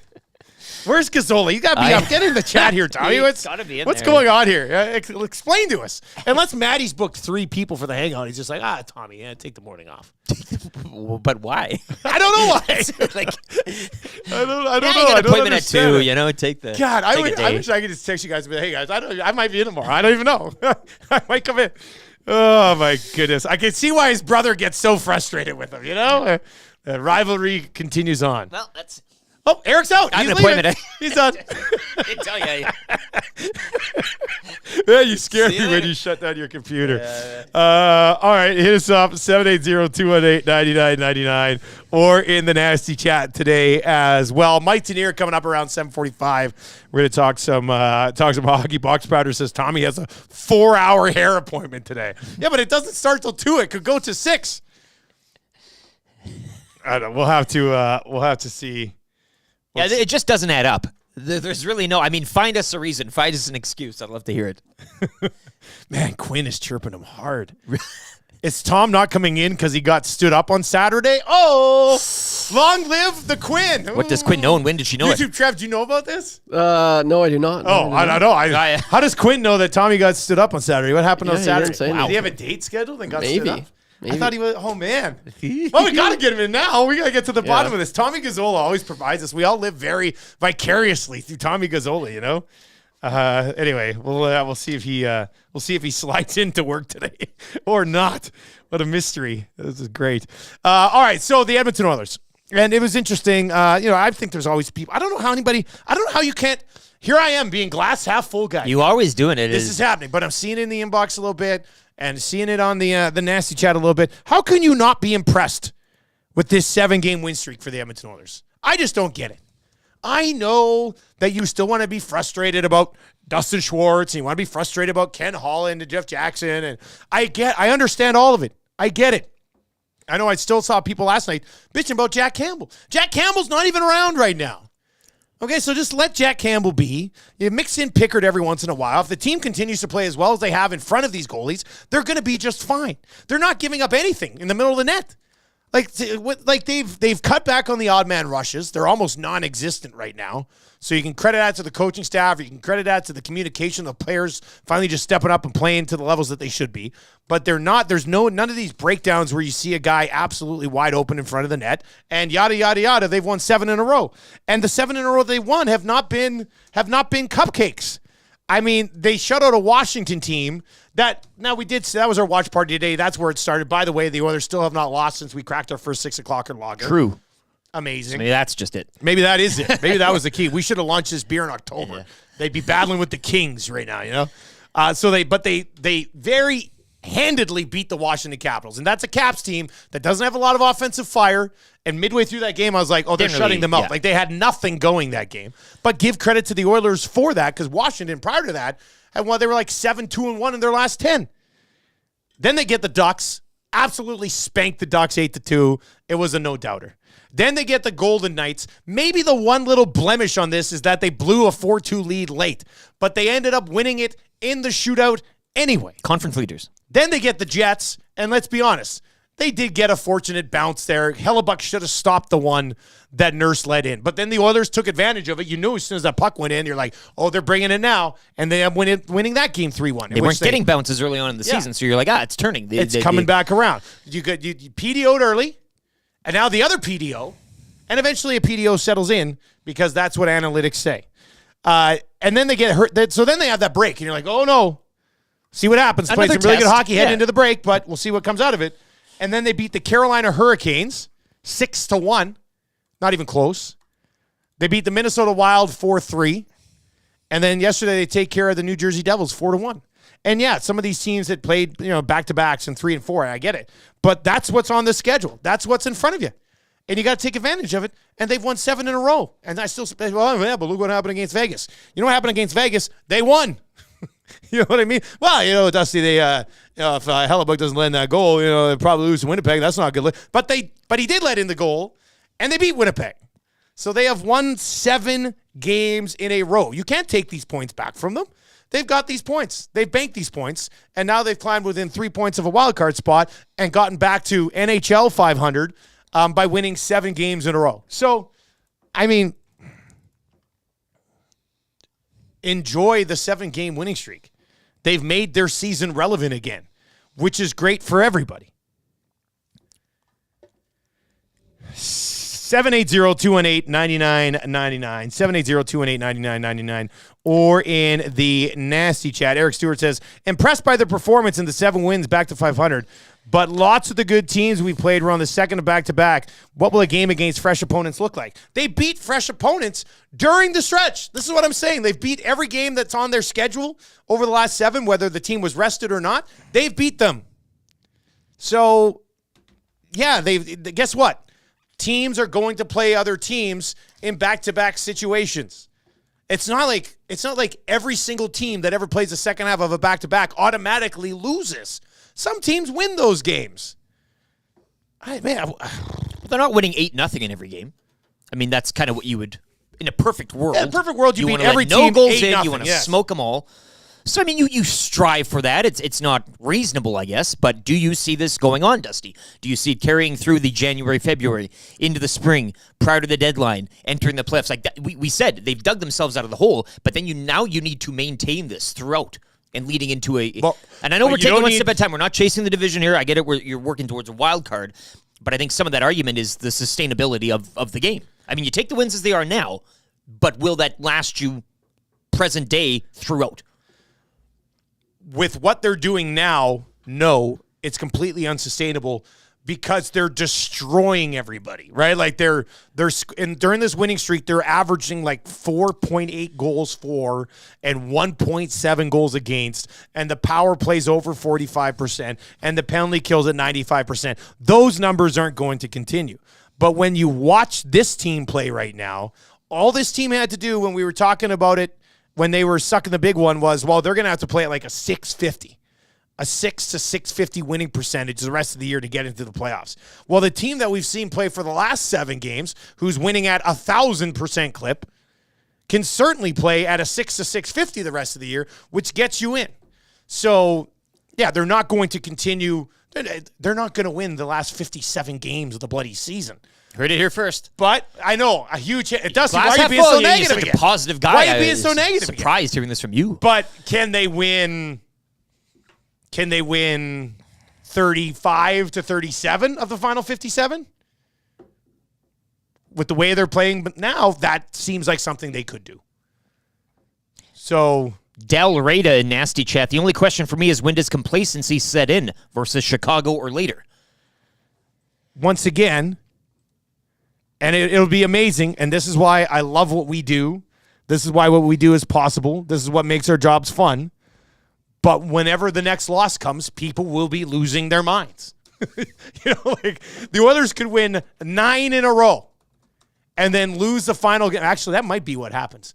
They might win 9 in a row. Could make it that 10. And they can't get to the 10. And the people will be like, yeah, but they need to have it. They need to have it.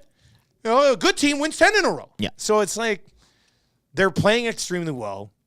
Appreciate what they've accomplished. They've given you a reason to stay in touch with the season when many of you were like, I'm not watching games the rest of the year. Don't say you didn't, because we got those text messages. They're sitting right here.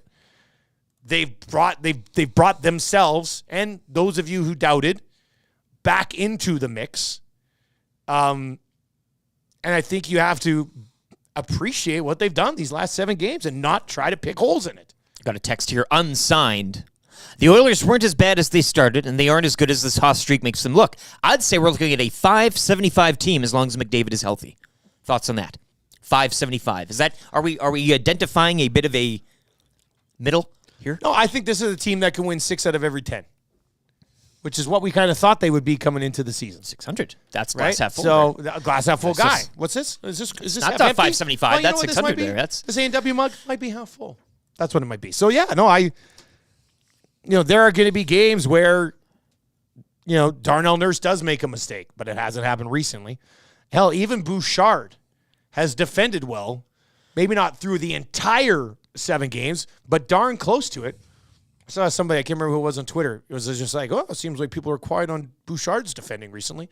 Well, yeah, that's because he hasn't been garbage lately. It's kind of I just don't understand it. Like, just call it how it is. Evan Bouchard defensively in the first half of the season, or the first third of the season, made significant mistakes that ended up in the back of their net. He hasn't done that recently. So if that's the case, then there's nothing to bitch about recently. So that would be why it's quieter. You know what I mean? Like, it's just enjoy the 7-game winning streak. Probably gets to 8 games. And then we'll see what happens against Tampa and Florida. 780-218-9999, or, of course, in the nasty chat as well. This text is in and says, why are the fans so crabby? Sounds like they need a Snickers bar. That's in from Danny T. I'm not a big Snickers guy myself. I don't, but there's no, I'm all for the strive to perfection. 7 games, yeah, you take it, you enjoy it, but I still think there's time. You can always look at what you could be doing better, or there's no problem with that. As a fan, yeah, you just enjoy it. Get drunk off the wins. That's fine. But they can't do much better. A fan can't do much more. No, yeah. But you could also say, hey, night by night, there are things you could pick out. It's not like you're being crabby or whatever. You can still celebrate the wins. Yeah, but even last night, I don't think I really picked much out from that game. Oh, no, you may not. You may not. And there's not going to be many games as you said, exactly. Some nights you have a mistake here or there. Some nights it's fairly perfect. I don't think last night, though, you're going, or yesterday afternoon, that win against the Devils, you'd be picking out things. But maybe over the 7 games, you could maybe see, in general, maybe a thing or two the here. letdown against Vegas late. I don't have time for it. But no, I don't think you're sitting here 7 wins in a row being like, what a lot. Yeah. Talk to me when they win 8. Yeah, exactly. All right. Mike Tanier is going to join us from the Messenger. As always, brought to you by Pro-Am Sports is Mike Tanier. And if you're looking for some NFL stuff prior to the holidays, like we said, it's the best fan cave in the city. Go make yours look as awesome as theirs. That would be amazing because Pro-Am is pretty much the greatest fan cave of all time. You can go visit them or hop online and check out their NFL gear at proamsports.com. Mike joins us this morning. Mike, good morning, man. How are you doing? I'm doing great, and you guys know this very well. Casual fans love the wins. Sports talk listeners and callers love to criticize. Yeah. That's our industry. That's what we do. Well, that's what's rattling me so much, because we're seeing people who aren't happy, and the Oilers have won 7 in a row. So it's just like, what the hell? It doesn't make any sense. Anyway, how angry do you think Patrick Mahomes was when he woke up this morning, if he slept? I hope after a good night's sleep, he woke up and said, "Oh my goodness, Kadarius Toney was totally offside. This is ridiculous." What was I saying? What was I thinking? Why am I making a big deal out of this? We were wrong. I hope that's how he woke up, because the whining out of Kansas City was kind of uncharacteristic for the individuals involved, and kind of just a very bad look for what's a very proud franchise. Well, that's why it was strange to me, because he went on a hell of a rant. Even when he went up to Josh Allen after the game and didn't even say good game, was like, that was an awful call. Yeah. Offensive offsides. Are you effing kidding me? Like, I mean, I don't know if I've ever seen a rant like that for an official getting the call correct, Mike. Please break this down on they should have told us that we were about to break a rule scenario here.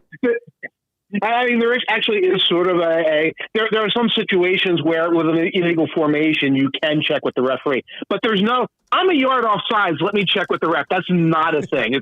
It's usually more something about motion and things like that where you can do that. And it's absolutely ludicrous. And I don't know if fans are buying into this. Fans, you can't complain about blown calls, then turn around and complain about accurate calls. You have to at some point say, hey, there's a level of officiating where we expect it to be right, and right is right, even if we don't like the call. And the only thing I think the referees could have done differently that might have helped a little bit is blown the play dead the moment the ball was about to be snapped and Toney is still offside. Blown the play dead, so we don't see the magical hook and lateral. So we don't see it. So we don't get to live in this world where Taylor Swift leaps for joy and everything else like that. Just call it dead then, and then I don't think we have any of these conversations. How much of the reaction of Mahomes do you think was maybe just built up and waiting to come out here, because they're 4-3 at home? They've lost 3 of their last 4. Like these are very unchief-like things for us to be saying. Yeah, I think there is a little bit of a pent-up frustration there. And that's the kind of thing you expect on the field when he's going to when he's talking to the officials, and maybe when he's talking to Josh Allen. And then you walk back and, you get to go to your locker. And a lot of times as the quarterback, you get to, get a little Gatorade and go potties and everything else like that. You should calm down by that, especially when you're Patrick Mahomes, not, some amped up rookie. And the same thing for Andy Reid. Now, I don't know how much, because Andy Reid was really leaning into this after the game. I don't know how much of that is him trying to kind of work the officials for the future and state his case or whatever. But again, you have enough time to look at this. You can look at a still of where Toney is. You can look at the replay. The young man is offside. You should be taking him into a room and saying, if you make a mistake like this, you're cut. You should be addressing the situation among yourselves, not going out there and making this weird referee drama. I thought the most amazing part of the play was that Kadarius Toney caught the pass from Travis Kelce. You know what I mean? Oh my God! He actually caught it. This is incredible. Right. That was in front of me. He fumbles it away, and then the offsides is a no play, and they have to reset, and then all of a sudden it's the best call in the world. Yeah, exactly. Officials are just doing their job. That's not embarrassing for the league, as Andy Reid called it last night. Anyway, hey, but on the other side of this, lost on this is what a huge win for the Buffalo Bills, man. They had to have that. They absolutely had to have it. They're still behind the 8 ball to a degree, and that's a big win. You still have to look at them, though, and say, if you watch the first quarter and then maybe into the second quarter, they look like the Bills we thought they were going to be. They stormed out to a 14-0 lead. They're doing everything right. The rest of the game's kind of a mess. And a win's a win, and a win in Arrowhead is a win in Arrowhead. But if you look at this team, they're about to play the Dallas Cowboys, who are on the 5-game winning streak and beating everybody in their path. So, I'm excited that the Bills are still in this. I'd rather see the Bills in the playoffs than the Broncos or the Colts. But they still have a lot of work to do. They got the Cowboys on their future schedule. They got the Dolphins on their future schedule. So nothing is really guaranteed for the Bills. Mike, you did tweet out yesterday, Flacco-tastic, and I'll go off that tweet and just discuss with you the Cleveland Browns. It seems like everybody is in the hunt for an AFC playoff spot, but Joe Flacco and the Browns, man, are they going to be staying in that picture? And how high is the ceiling for one Joe Flacco in Cleveland right now? They're going to be staying in that picture because their defense is playing well. Myles Garrett, who's been playing hurt, looks a little better. Amari Cooper, who's been playing hurt, looks a little healthier as well. And you've got the Bears coming up. You might have the Texans without C.J. Stroud. I think that's a trouble spot. If nothing else, the Texans could fall off the chase. And you've got some other winnable games for the Browns down the stretch. And, I just find it funny because we do these things. I talk to guys. I'm in Joe Flacco's hometown. I talk to people, and Joshua Dobbs has a couple of big games, and people are like, "Wow, Dobbs! Talk about Dobbs."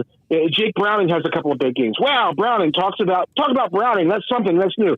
Joe Flacco started for a decade, former Super Bowl MVP, led a team to a championship, goes out there, throws 3 touchdown passes, and people are like, LOL, is he elite? I don't know. What's up with this? It's like, yeah, you know what? He's okay. He's done a lot of things right. He's had a real career, and he can win a game here or there with other things that are breaking right. Why is he the punchline where everyone else gets to be like the magical super backup of the week? Mike Tanier with us. You can find his work at themessenger.com. Just staying with that game.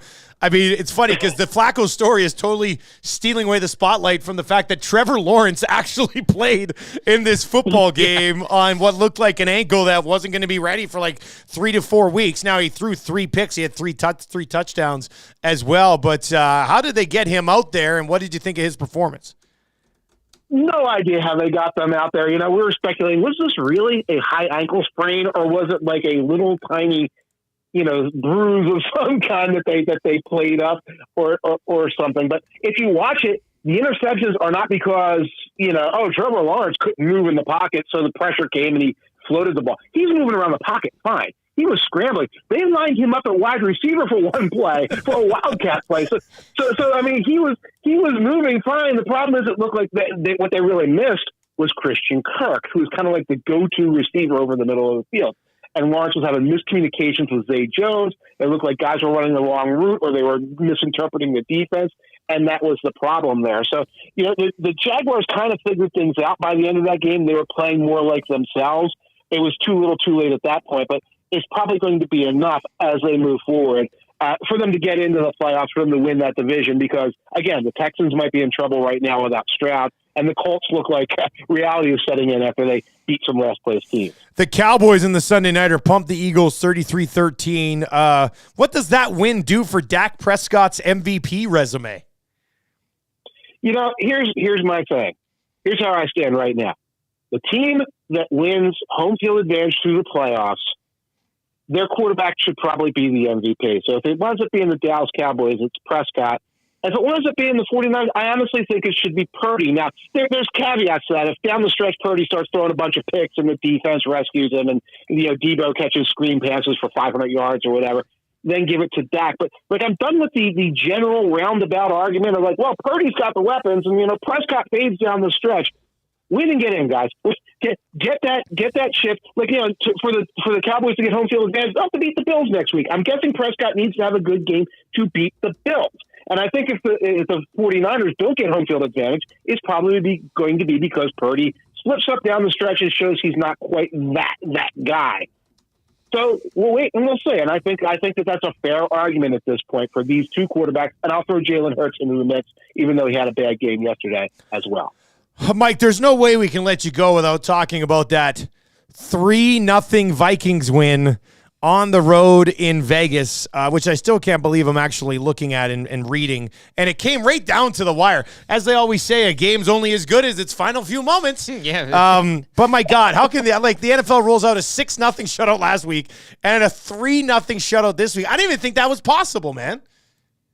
Yeah, it's like 1956 is back. And the 6-0 Patriots Chargers game was hellaciously bad to watch. It was sloppy in the rain. I'm doing my rewatch kind of as we speak right now of this Vikings Raiders game. You know what? It wasn't bad. Both teams kind of moved the ball okay. You have Joshua Dobbs versus Aiden O'Connell. They're completing passes. They're converting fourth downs. You're getting like big sacks by the two defenses, which is exciting to watch. So I'm not saying these teams are good, but that game was not that bad when you look at it. It's as good as you're going to get when you have, a rookie versus a journeyman third stringer. They just couldn't put it in the end zone, and part of that was because, both of the defenses played pretty well. Kickers made a mistake here and there. As always, man, we appreciate the insight. What do you got coming up this week at the Messenger? Well, we're going to be looking a little bit more at Brock Purdy. We're going to be looking at the question, should teams just go out there and build a powerhouse team and then get any quarterback? Does that work? Can other teams become the 49ers and get the cheapest quarterback in the world and go out there and beat everybody? That's one of the questions we'll be examining this week at the Messenger. Perfect, man. We appreciate the time. Thanks a lot. You got it. Take care and enjoy your week. We will. Mike Tanier. You got to love it. From themessenger.com. Brought to you by Pro-Am Sports. God love Mike, but there's no way the Vikings-Raiders was a good football game. I'm sorry. NFL guy. Big NFL. Carries the shield. 3-0. He puts that thing on his back and Come let's on. go. He'll carry that game through the week. Can't do it. Can't do it. 3-0 is 3-0. You knew. Interesting MVP conversation, though. Yeah. Like, if there was ever a year that you could actually look beyond the quarterback position, like I have a hard time. I don't want this to be. This is not meant to be an anti-Brock Purdy take. Okay, it's not.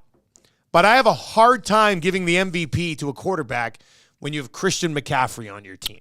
You know what I mean? That's a bit of an X factor. Yeah. That's a tough. You're telling me that Brock Purdy is more valuable to the San Francisco 49ers than Christian McCaffrey is. Ask the Carolina Panthers. I can't. I just can't valuable. see It's MVP, right? Not outstanding. I mean, outstanding. You looked. It's easy. Valuable value to a team. Well, and that's why I think somebody in the Nancy chat said, Tyreek Hill. I think Tyreek Hill and Christian McCaffrey should be on par with these quarterbacks this year. It's not the best quarterback award. It's the league MVP award.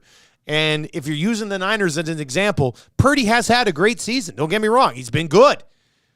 But Christian McCaffrey is the guy that makes that offense go. So, I don't know. I think it'll be very interesting down the stretch here with the MVP race. I got time for that. I do have this Cowboys hold, this 5 in a row, right? Like I'm and them going into Buffalo next Sunday, like that should be a fascinating affair. I'm really looking forward to that one. I know the Bills, and I said too, like no spotlight this season, and they've done a great job of avoiding it with this 7-6. But getting the boys at home and Cowboys riding high as they do, like I'm excited for that one. That'd be a real good game. Snow. Guys, the Broncos are one game behind the Chiefs, and they may have the tiebreaker over the Chiefs. Think about that. 1-5 start. That's in from Bronco Nick today. Let's ride.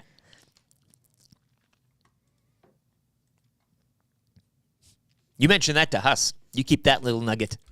I'm sure he already knows, but it'd be nice to just remind him of that. Tread lightly on the lock shop. It's not like the Lions did me any favors in that discussion. Who cares? God. I was watching the Detroit-Chicago game, and my family had some stuff on the go, so I actually got to sit down and just watch the. I was doing a little bit of work because I always like to do a little bit of work, but watching the game, and then they came home at the end of the third quarter, so Marshall and I are watching the game together, and I had to run to the store quickly for something that we needed for lunch, so I was like, I'll be right back. I come back, Marshall comes walking over, he goes, Daddy? I said, yeah. He goes, it's not good. I said, what happened? He goes, well, it's now 28-13 or whatever it was. Just like, and he's like, he looks at me like he was sad, like he was breaking me like some really bad, and it was bad news. I mean, I would have preferred them to beat Chicago, but he goes, I don't want to say it now, but they're not going to win, Daddy. I was like, oh my God. It's like you calling the shutout there. That he was so certain. He was right along the Capitals way. road game.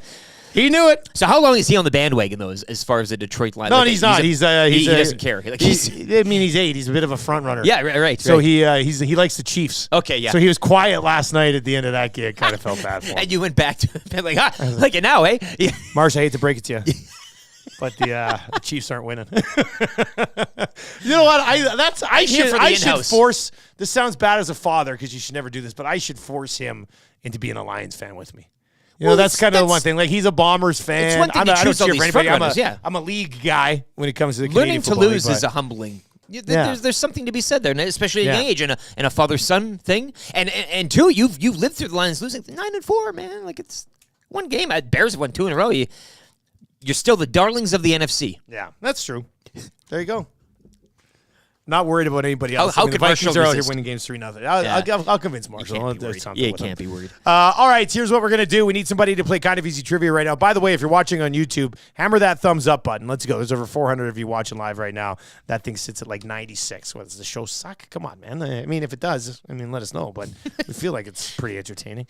So anyway, hammer that thumbs up. That would be great. If you would like to play Kind of Easy Trivia right now, we do have a gift certificate to Mr. Mike's Steakhouse Casual, where people are loving getting their hands on these gift certificates to Mr. Mike's. So if you'd like to play Kind of Easy Trivia today, just text YouTube Trev right now. 780-218-9999. That's 780-218-9999. And let Trev know that you want to play Kind of Easy Trivia today to get your hands on that gift certificate from Mr. Mike's Steakhouse Casual. We have a sports update coming up. 3 questions too many. The Got Your Back Monday morning mandate with Ryan Rishaug locked and loaded around 8:25 today. And more of your reaction to the Edmonton Oilers on a 7-game heater right now. Of course, if they win 10, it would be a hoochie coochie. They'd be hotter than a hoochie coochie, which I feel really bad saying now after breaking down Chattahoochee. Go listen to the Achy Breaky podcast for that. Turns out Chattahoochee is the dirtiest song of all time. Parental advisory, explicit which content. We did not know. All right, let's get to a sports update for United Sport and Cycle.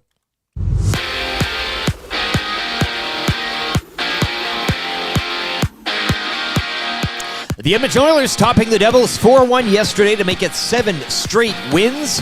Conor McDavid a goal and an assist, extending his point streak to 9 games, while Evan Bouchard got a goal, extending his point streak to 11. Calvin Pickard, 26 saves in the win. Game 4 of the 6-game homestand tomorrow against Chicago. Blackhawks yesterday doubled up by Washington 4-2. Cowboys routing the Eagles 33-13 on your Sunday nighter.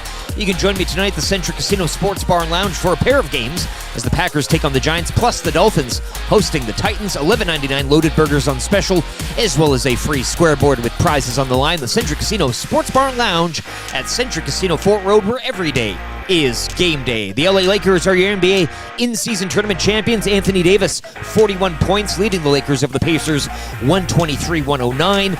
13 games around the association tonight, including the Raptors on the road to take on the Knicks. Sports update for United Sport and Cycle, a 4th-generation family-owned and operated business in the heart of Old Strathcona. United's been supporting hockey in our community for over 95 years. Hakuna McDavid, what a wonderful phrase. Hakuna McDavid, ain't no passing craze. You have no worries because of the way that he plays. Yeah, say it, kid. He's the next Gretzky from the draft lottery.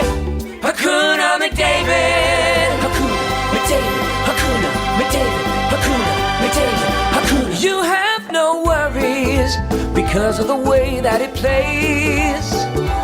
He's the next Gretzky from the draft lottery. Hakuna McDavid. Woo! That is for all the little kids out there and the adults who love goal songs as well. Conor McDavid goal song. We hit that at the 6 o'clock hour. Hakuna McDavid for you on the way to school this morning, and we'll hit that Conor McDavid song again. And look at it. Play what you want to play. I know you want to do it. Why not? Yes, the Puljujarvi PTO song. Let's go, Pittsburgh. Let's go. I love Jesse. He's always having fun. Go make a team, kid. Jesse was picked 4th. Yeah, we didn't think he'd be there at the time. Now we've watched him play, we know he'll be just fine. Jesse's got himself some skills, should be on McDavid's line. And Aikens would have loved his eyes, and McClellan loves that body, you just know it. And now he's holding both his arms way, way up high. No doubt about it, that was Jesse's goal. Nobody but Jesse's goal. Like that. Woo!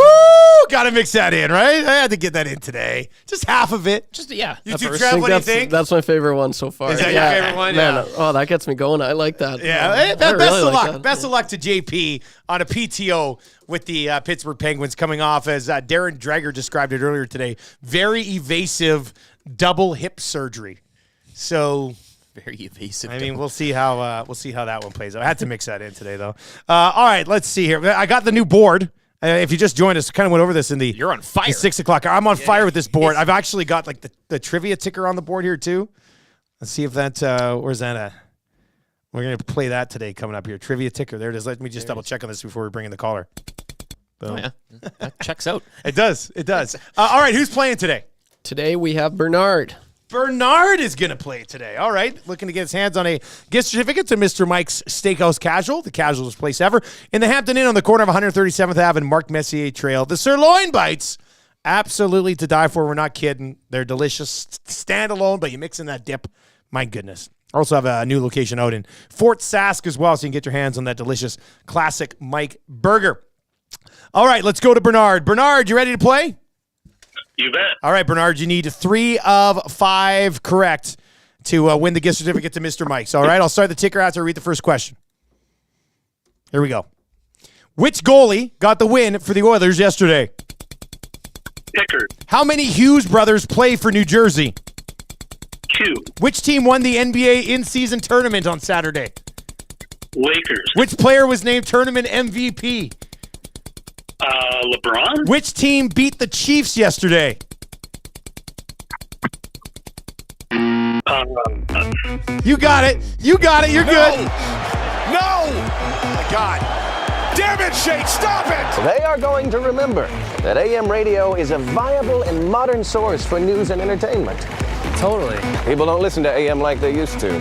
Seems like it's more about FM and color TV. That's stupid. It sure is, Kevin. I'm stoked. You stoked? I'm stoked. Just I'm so stoked. You cannot come to my house. No, no, no, not today. Cannot come to my house. No, no, no, not today.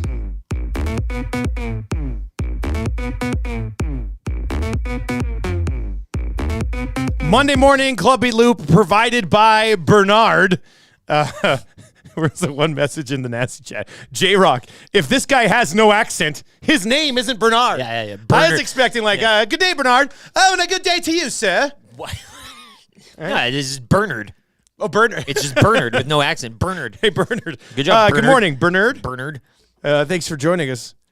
Feel the burn. Guys, how do we still not have an Evander King goal song? Hey, you know, now that I working had on it. time to sit down and work on the board. Yeah. I would say I'll make a promise. I'll make a promise to the Nasties. This is the Christmas season. Busy with Christmas stuff. Busy with prepping for the Spengler. I will deliver an Evander King goal song by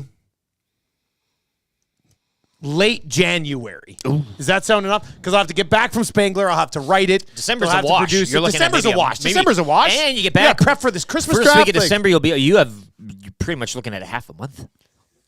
That's all I got to do it. Yeah. Right? Yeah, exactly. So, but we'll get something. I have the idea. I have part of it already written. So we'll get that done. I'm promising you by the end of January, we will have a Evander King goal song, and we need one. Also, we might have a sponsor for the goal songs come January, too. Had a nice little meeting with a client on Friday. On Friday. And, I think it's going to be a nice tie into the goal song. So hopefully we're going to have a goal song sponsor. Working on a contract to sponsor a segment on the show. On the show.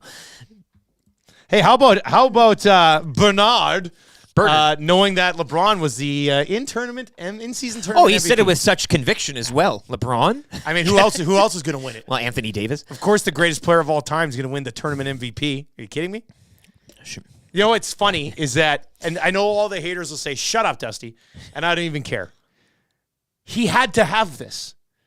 Because if he doesn't win an in-season tournament along the way, it'll forever be held against his legacy. And don't say I'm overreacting, because I'm not.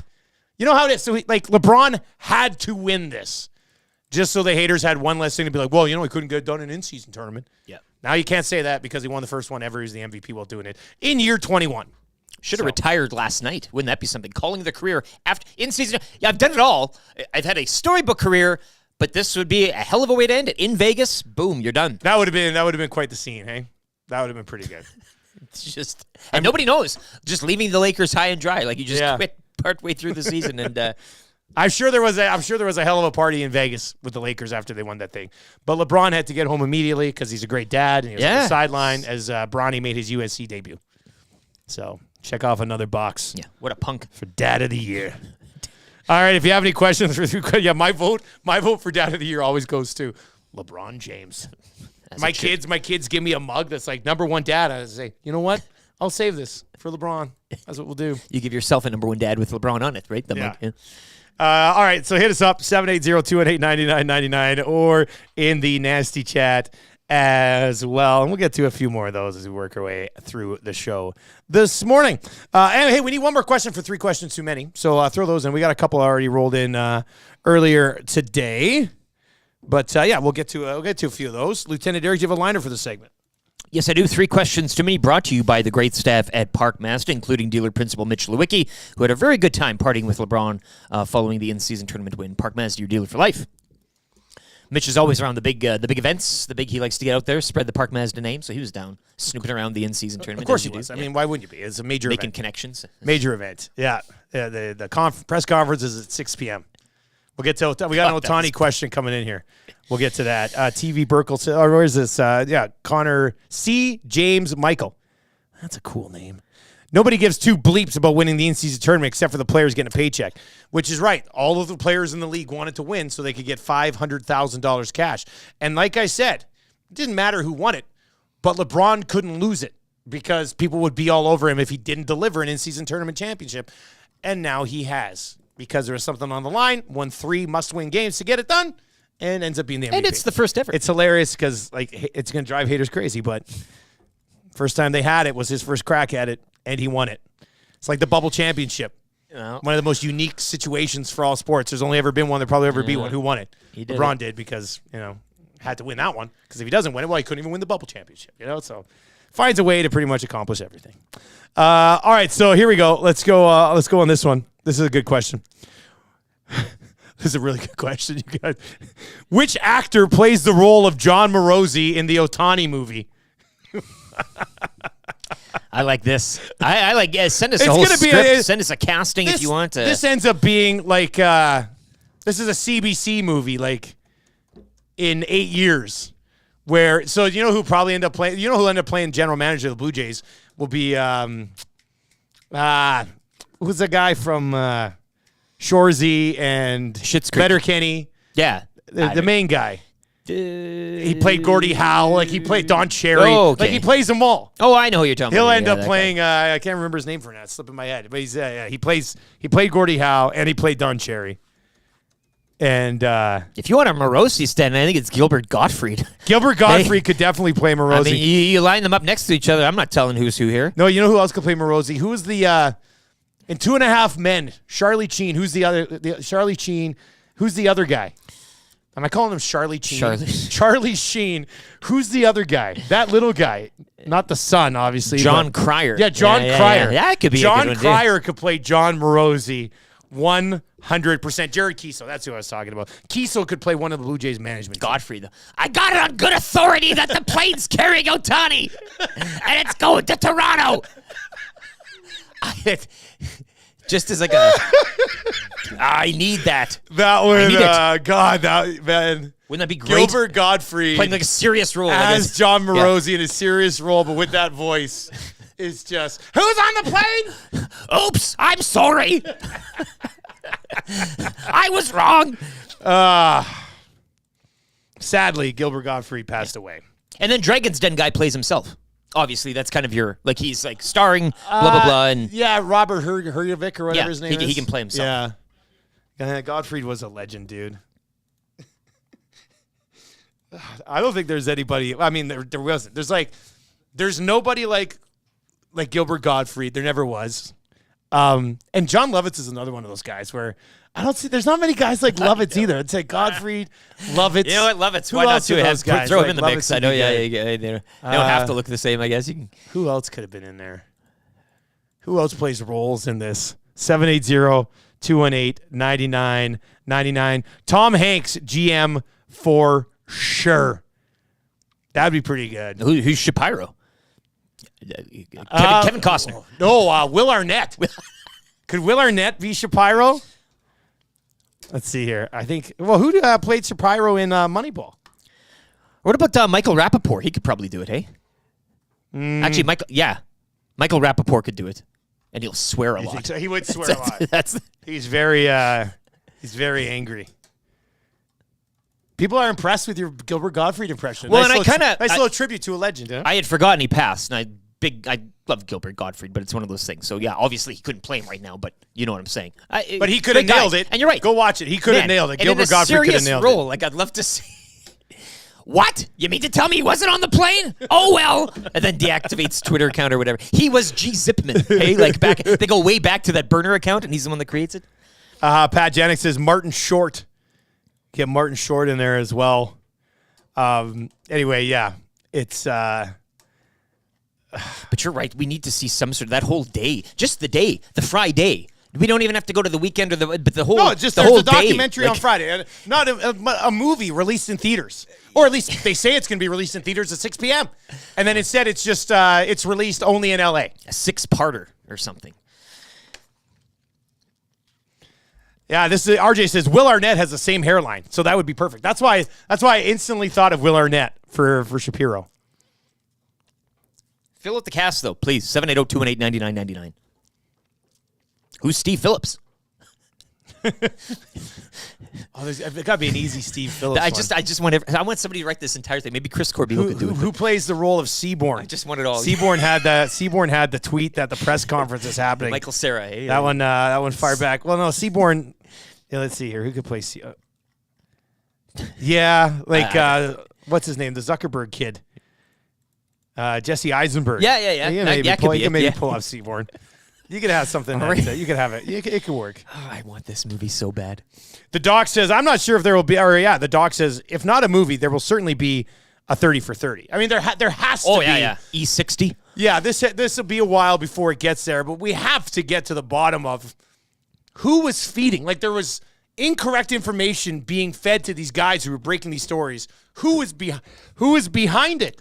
And as the tie-in, the conspiracy is already out there, that CAA, who represents Ohtani, also represents Dragon Dan / Shark Tank guy whose plane it was, and they scheduled the flight, and then they planted the story with Dodgers Nation from Hornstra, who he put out an article on Friday afternoon saying the Dodgers are out on Shohei Ohtani, and he will be signing with the Toronto Blue Jays. So that was obviously false information. Seaborn had the press conferences at 6 o'clock Eastern, handshake emoji. So that was obviously false information. The Sportsnet radio in Toronto bumped their afternoon show to schedule their baseball guys in because people are like, well, this is Rogers. They're scheduling their own guys in. Of course it's happening. Nick Kiprio said that they do it. Nick Kiprio said that Rogers would do it. He told me so. He looked at me in the camera and said, Rogers is going to do this. He said what? Rogers is going to sign? Nick Kiprio was so certain Rogers, my God. They were going to move mountains. But it all goes back, Dusty, to the... Who plays Kipper? Well, at John Hamm. At G Zipman does not exist anymore, and that's the Twitter account. That's the burner account where it all kind of took off, and the account doesn't exist. Matty. So the trail's gone cold. Who's on the Hangout today? Will and Hernan. What? That's an all-timer. And is Tommy in? That's what we thought, too. He told Trev last night, though, he might not be in. Reports suggest otherwise. It's a great question. I know. I don't know. We'll have to see. We don't know if he's coming through that door or not. He's on a plane. So we'll see. I don't know. He's G Zipman. Anyway, Will Fraser, Hernan Salas on the Hangout today. I cannot wait for Fraze and Hernan to be like together. Tommy or no Tommy. This is going to be this is a Hangout, yeah. Anyway, who plays who in the Ohtani movie? 780-218-9999. Give us one more Gilbert Gottfried impression for the legend. Let's do the press conference. When's the press conference scheduled for? Press conference scheduled for 6. I just got to read John Morosi tweets in the Gottfried. I just want the movie. Somebody give me a whole list of casting. I just want to read that. Keanu Reeves as angry fan looking for revenge. Oh, that's a good one too. I like that. That's well done. Yeah, I'm thinking I'm back. The decision isn't imminent. Taco says, let's make this one question two because we do have a third one. Boys, do you think it's possible that Ohtani got intimidated or nervous about signing with the Jays after all of the craziness? No. That has nothing to do with anything. I don't think so. He's huge. He's big in Japan, is he not? I mean, the guy's used to probably can't craziness. go anywhere in Japan, so be used to that. I don't see that as a thing. No, I think he got $700 million from the Dodgers and literally had to move down the block. You know, Toronto getting played like a fiddle again. I'd like to learn how to play a fiddle, to be honest with you. Well, it'd be nice. Screw the acoustic guitar. You put out a fiddle in a campfire thing campfire, or something. You like campfire that thing fiddle up? guy would be the ultimate campfire guy for sure. Question number 3. Guys, I searched all over the city for the 6 o'clocker lager this weekend and couldn't find it. Please help. When will it be available again? Well, if you're an electrician and you're looking for some 6 o'clocker lager, maybe we could do we could have a meeting of. What do you need help with? Well, I always need help with certain things. Oh. I just think now with you and I having this beer as somewhat of a currency, we can now trade it for goods and services. And we don't have a lot. We got a flat on Saturday that was which set makes the aside for us, value but- even higher. In my opinion, if I was sitting on cases and cases, I mean, you're gonna. I plan on trading 5 4-packs of 6 o'clocker lager for all of our Christmas presents for our children. Now that's kind of. I said to Tam last night, it's sitting there on the counter. I said, "That's as good as gold right there. These are gold bricks. It's like a silver coin. They're they gold always say, bricks, buy yeah. silver, buy 6 o'clock lager." So odds are you're not going to be able to find it over the next little while. But in a meeting with Alley Cat on Friday, I was told, I think they got it. You can't rush the beer. It's got to be in the tank and it's got to come up properly because it needs to taste as delicious as the first run. But that second tank, they're hoping to can it on like the 20th or 21st. And then they are direct delivering it to Sobe stores on the 22nd, as opposed to like the regular process of like going through anyway, it's going to be direct delivered to Sobe stores in Edmonton. We're talking like 10, 20 flats at some of these places. So you should be able to load up on it right before Christmas, which is awesome. That's great. We're still going to get into our advent calendars here a little bit later on as well. We'll get into the wrap for William Huff. That is still to come, but look who's waiting. Let's see here. Where is it? I got it kicking around here. There we go. Ryan Rishaug. Is that a mandate of yours? What are we talking about here? Good question. Can some of it be about sport? Yeah. All he needs to do is just get in front of people and state his case. If they had the mandate from the people, blah, blah, blah, I don't know where that information came from, but I would question it. Time for the morning mandate with Ryan Rishaug. This is what sports broadcasting is all about. You know what? That might be a good point, Ryan. You broke the story, Ryan. Rishaug is one giant 6'2" pile of Charmin. Ryan Rishaug and the Got Your Back Monday morning mandate. You can visit the website, gybpod.com/YEG, or hit up their YouTube channel, obviously, to see all of the Got Your Back podcasts. And Shoggy joins us this morning. Ryan, good morning. How you doing, sir? Good morning, gentlemen. I have to send out a happy birthday to my grandfather, Morris. Whoa. 98 years old today. 98, buddy. That's a hell of a run. My grandpa went to 103. And it was just, it's insane. It's amazing. Crazy. That's a legendary run. Make sure you wish him a happy birthday from all of us too, bud.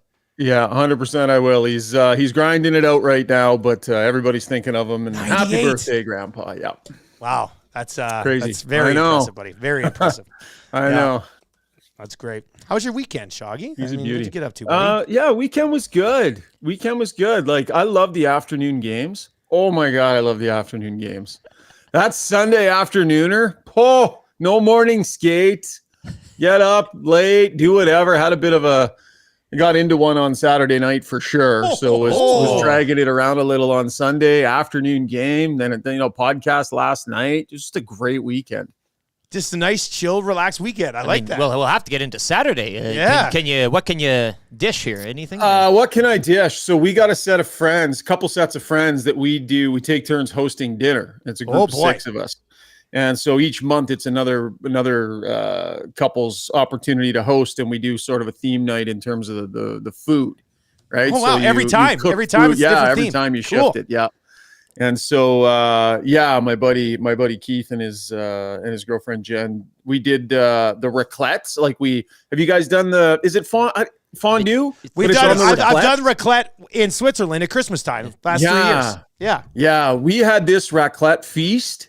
That was, ate way too much, drank way too much, way too much. It was just an awesome night. So yeah, the Rishaugs were dragging it around Sunday, which made going to the afternoon game absolutely perfect.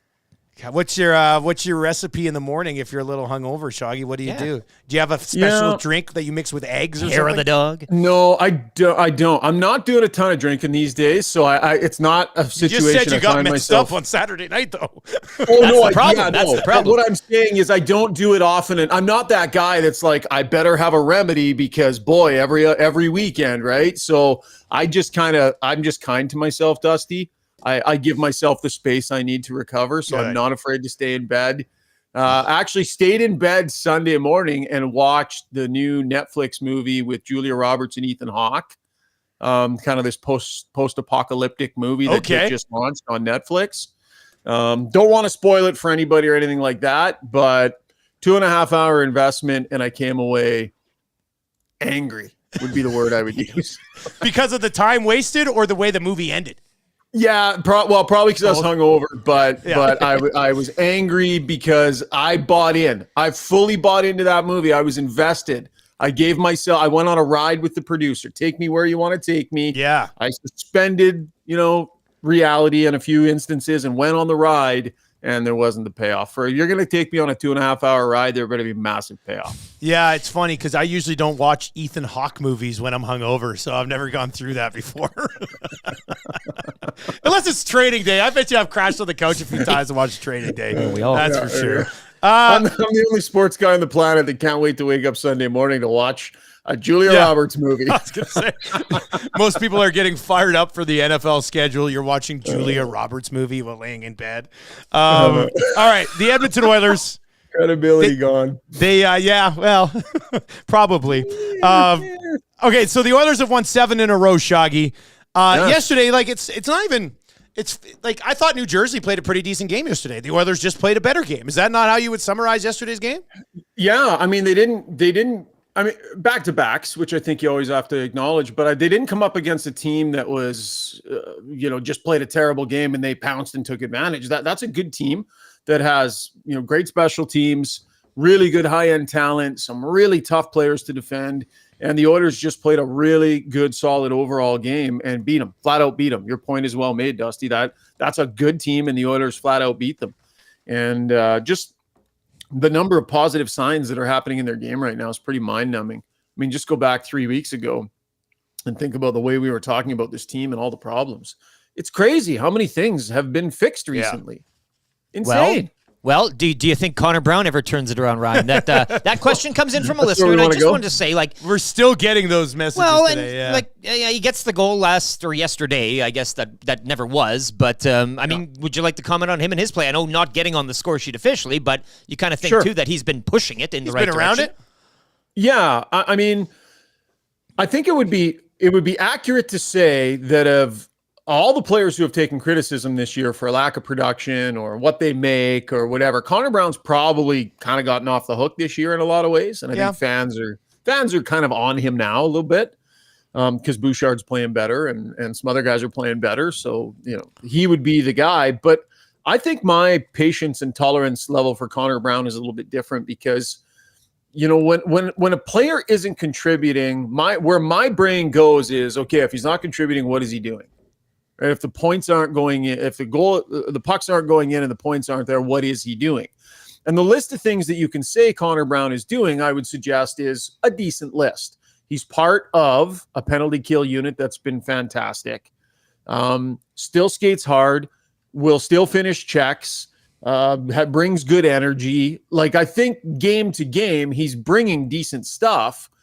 And when it starts for him offensively, it'll make him, all the more usable. But I would suggest he's doing enough in his game to not be as frustrated about the lack of production. Now, when you cross-reference that with his salary, Dusty, that's where the problem is. And the bonuses that people know are going to hurt next season.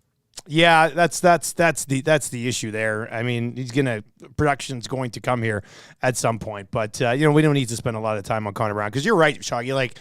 Pretty much everything that they were doing poorly at the beginning of the season, they are not doing poor. And look, the 7-game stretch right now, are they going to continue to score 4.8 goals per game? Or are they going to continue to allow less than 2 and power plays at 45% during the stretch, penalty kills at 95%? They're playing near perfect hockey right now. The one thing I noticed yesterday watching the game is just it's much more difficult to get to the middle of the ice against the Oilers right now. Like inside there, they've done such a good job. And I'm sure you and Struddy and Rob Brown on Got Your Back, you guys have probably kind of broken this down, but what have they done that have led to being so much more difficult for teams to find any sort of space up the middle ice or in the slot area around the net?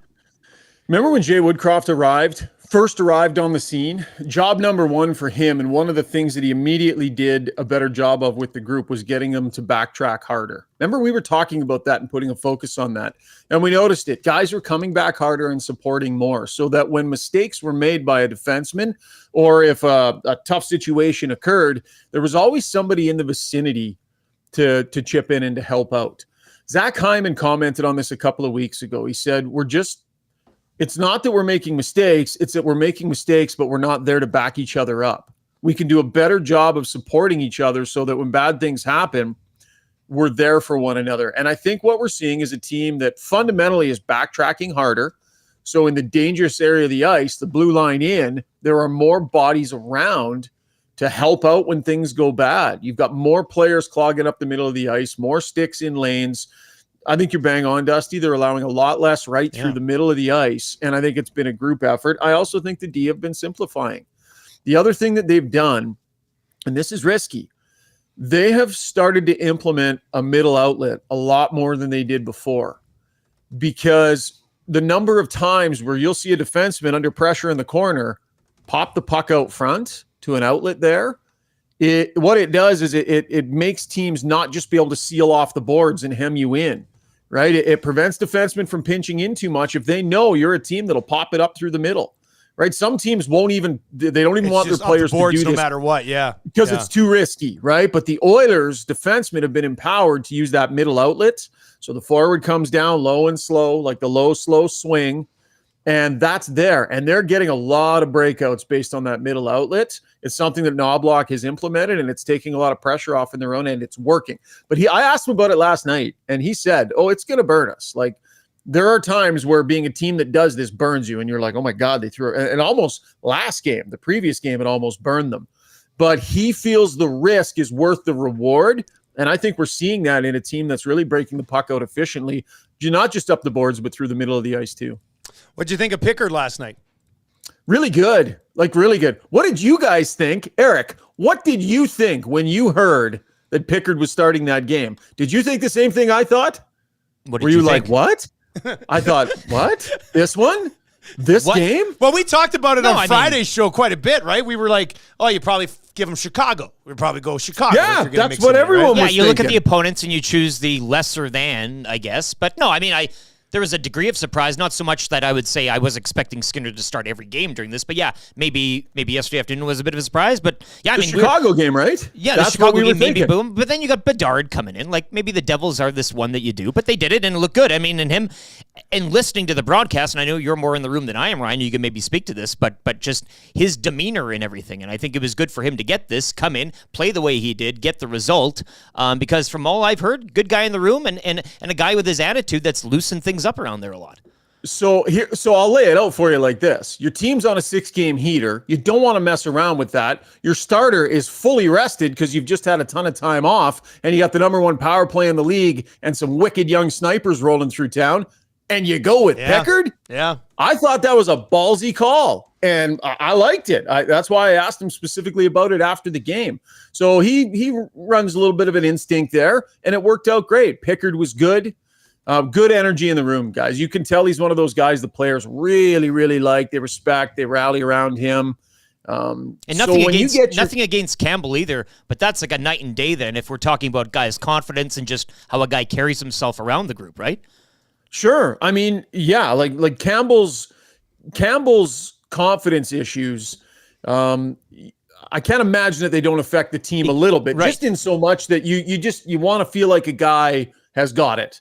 Right, you want to feel like he's looked after. He's got himself squared away, right? Whereas when Jack would get down on himself, I can imagine for teammates, you feel bad for him, but also you don't necessarily feel that real confidence when he's back there. So for Pickard to go in that game, for the coach to make that call, and then he made some good saves. Yeah, yes, the team played well, but he was as big a part of the penalty kill as anybody last night. He made some good saves, and that's a big development for them, for him to have come in and played that game the way he did and won that game, because maybe, guys, maybe we can start to see more of a normal rotation. And Struddy made the point last night. Does nobody else realize how burnt out Skinner was in the playoffs? They can't run that guy this hard through the regular season. They have to get another guy going. On the other end, from goaltending perspective, what was Schmid doing on the third goal? Yeah, weird. Like he had time to play the puck as opposed to try to pin it and then get it. We joked about earlier. It's like, oh, look at the goalie. He thinks he's a player. It's a and controller. He's battling back there. It's a controller dying. It seemed weird to me. There was no mad scramble. He's just like, I'm just going to out-battle this guy. I know. How about this? How about this, Schmid? If you want to decide you want to go get into a board battle, pick Ryan McLeod next time. Yeah. Not Zach Hyman, because Zach Hyman is the best board battling player in the league. So you have exactly 0% chance of winning that battle. So wrong place, wrong time, wrong guy, bad moments, Oilers pounce. And those are the breaks that were going against them earlier this year. And you're seeing those happen against other teams now. We saw it a couple of games ago, just weird bad breaks. Those were all going against the Oilers earlier. And it's swung around now, and they're getting some of those breaks going their way. This team has now won 7 in a row. So we were asking the question this morning, is what we've seen the last 7 games, does this team look better than the team that we saw down the stretch last year? Where do you come out on that one, Ryan? No, that team was unreal down the stretch last year. That team was dialed. That team was in a different way. Draisaitl was firing at a different clip. They're showing that they might still be that team, but they haven't reached the level yet that they were at when they were what we were calling arguably the best team in the league down the stretch after that trade deadline. I would say it's definitely trending in that direction for sure, but that was some of the best Oiler hockey we've ever seen in our time covering this team, what that team put out there. So, no, I'm not going to give them that level yet, Dusty, but they're trending in that direction. What's the buzz like with Bedard rolling into town?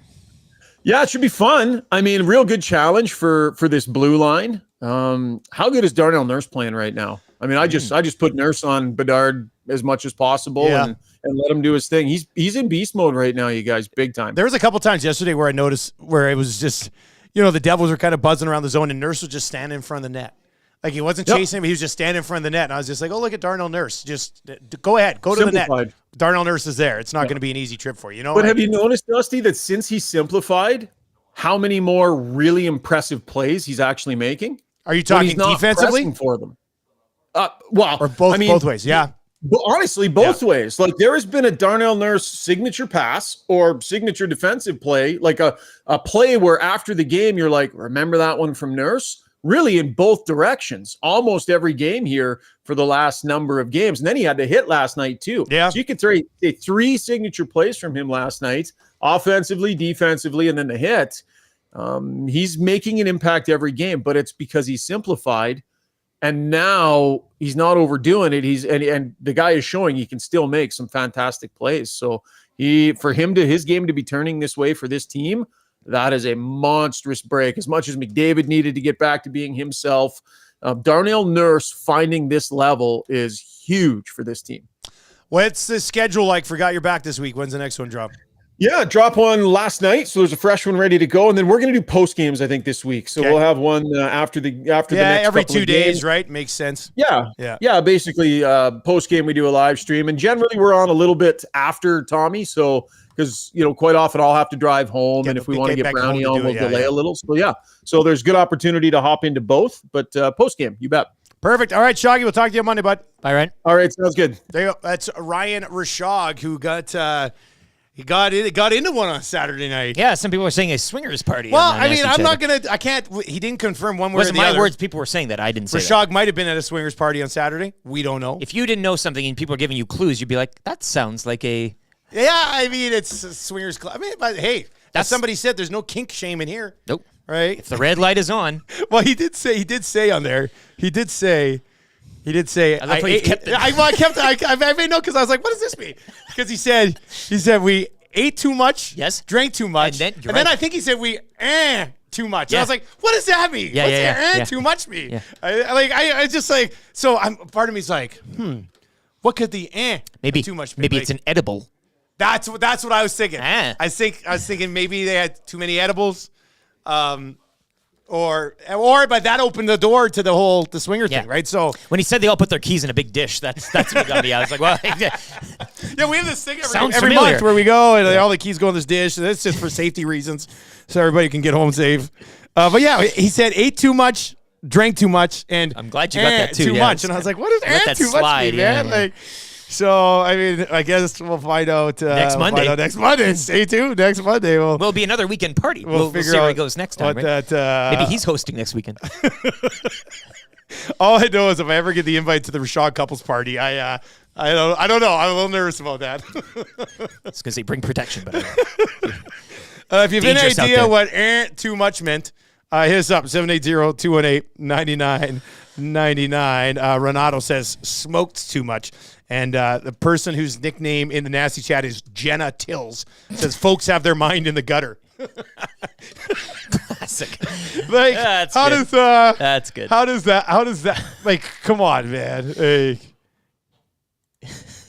That is a hell of a thing for you to say to me. Honestly.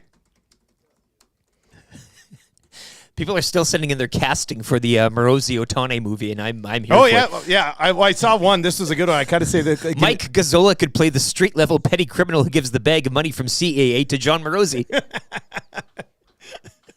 I think Ohtani will play Ohtani because he can play everything else. Well, right? you do need he the one guy in there. Yeah. And he's terrible at acting, though. Like, it's just a handful of lines. He just plays himself. Cash was in and says, EST Swingers Party. Yeah, but that's only for Nasty Club members. Yes, that's the whole point of the club, really. That's the only Iwanik's grand idea of this whole thing was. That's the next step. People are asking, like, what's the next step for the Nasty Club?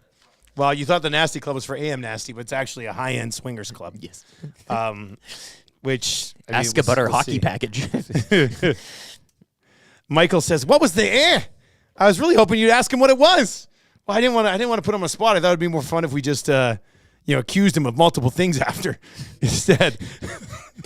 780-218-9999 in the Paris Jewelers inbox. Rishaug ate, he ate, he drank, and he on Saturday night too much. What would the be? Should we get into these? Let's do it. Let's get into our. What day is it today? 8? Well, we get to catch up. All right. No, today's 11, buddy. What? You are way behind on Christmas. 10. Where's 11? I got a 10. 10. I got an 11. Where's my 9? I saw my 9 earlier. It's got the little line under it, so I don't think it's a 6. Got them all. There it is, 9. Beautiful. What a day. There's a lot here now. Oh, yeah. Let's crack. These, you can go to Wayne's. Wayne Sports Cars, just north of the, everybody knows by now, but just north of the West Edmonton Mall. I'm going to be making a trip there this week because I got to get a haircut, too, at Mr. Barber. Yeah, you're doing the full experience in the mini mall there. All right, what do we got here? Series 2021 Series 1. I got 22, 23, Series 1. We're going young gun hunting. Okay. 'Tis the season at Wayne's. Ristolainen. Woo! Center of attention, Rupe Hintz. You have my attention. Yeah. John Carlson, UD Canvas. The hit. Anybody in here? McAvoy saw Thomas. Remember Tatar? Remember the Tatar craze? Anybody in your pack you could trade for Broberg? No, not yet. All right, not yet. Here. What do we got? Second pack. Oh, 10. MVP. Let's just get into this MVP. I've cracked MVP in a long time. 2021 now. Hey, Darnell Nurse. We need him for the team list. Had him on the line. Yeah, put him on the line. There we go, Darnell Nurse. Ooh, MVP talent, Tage Thompson. Philip Forsberg, Keith Yandel, Thomas Hertel. Ooh, Vitaly Kravtsov, debut dates. Hello. Very nice. Riley Smith, Chris Kreider, Marc-Andre Fleury, and Anders Lee. Young Guns 2021 Series 1. Conor McDavid, let's go.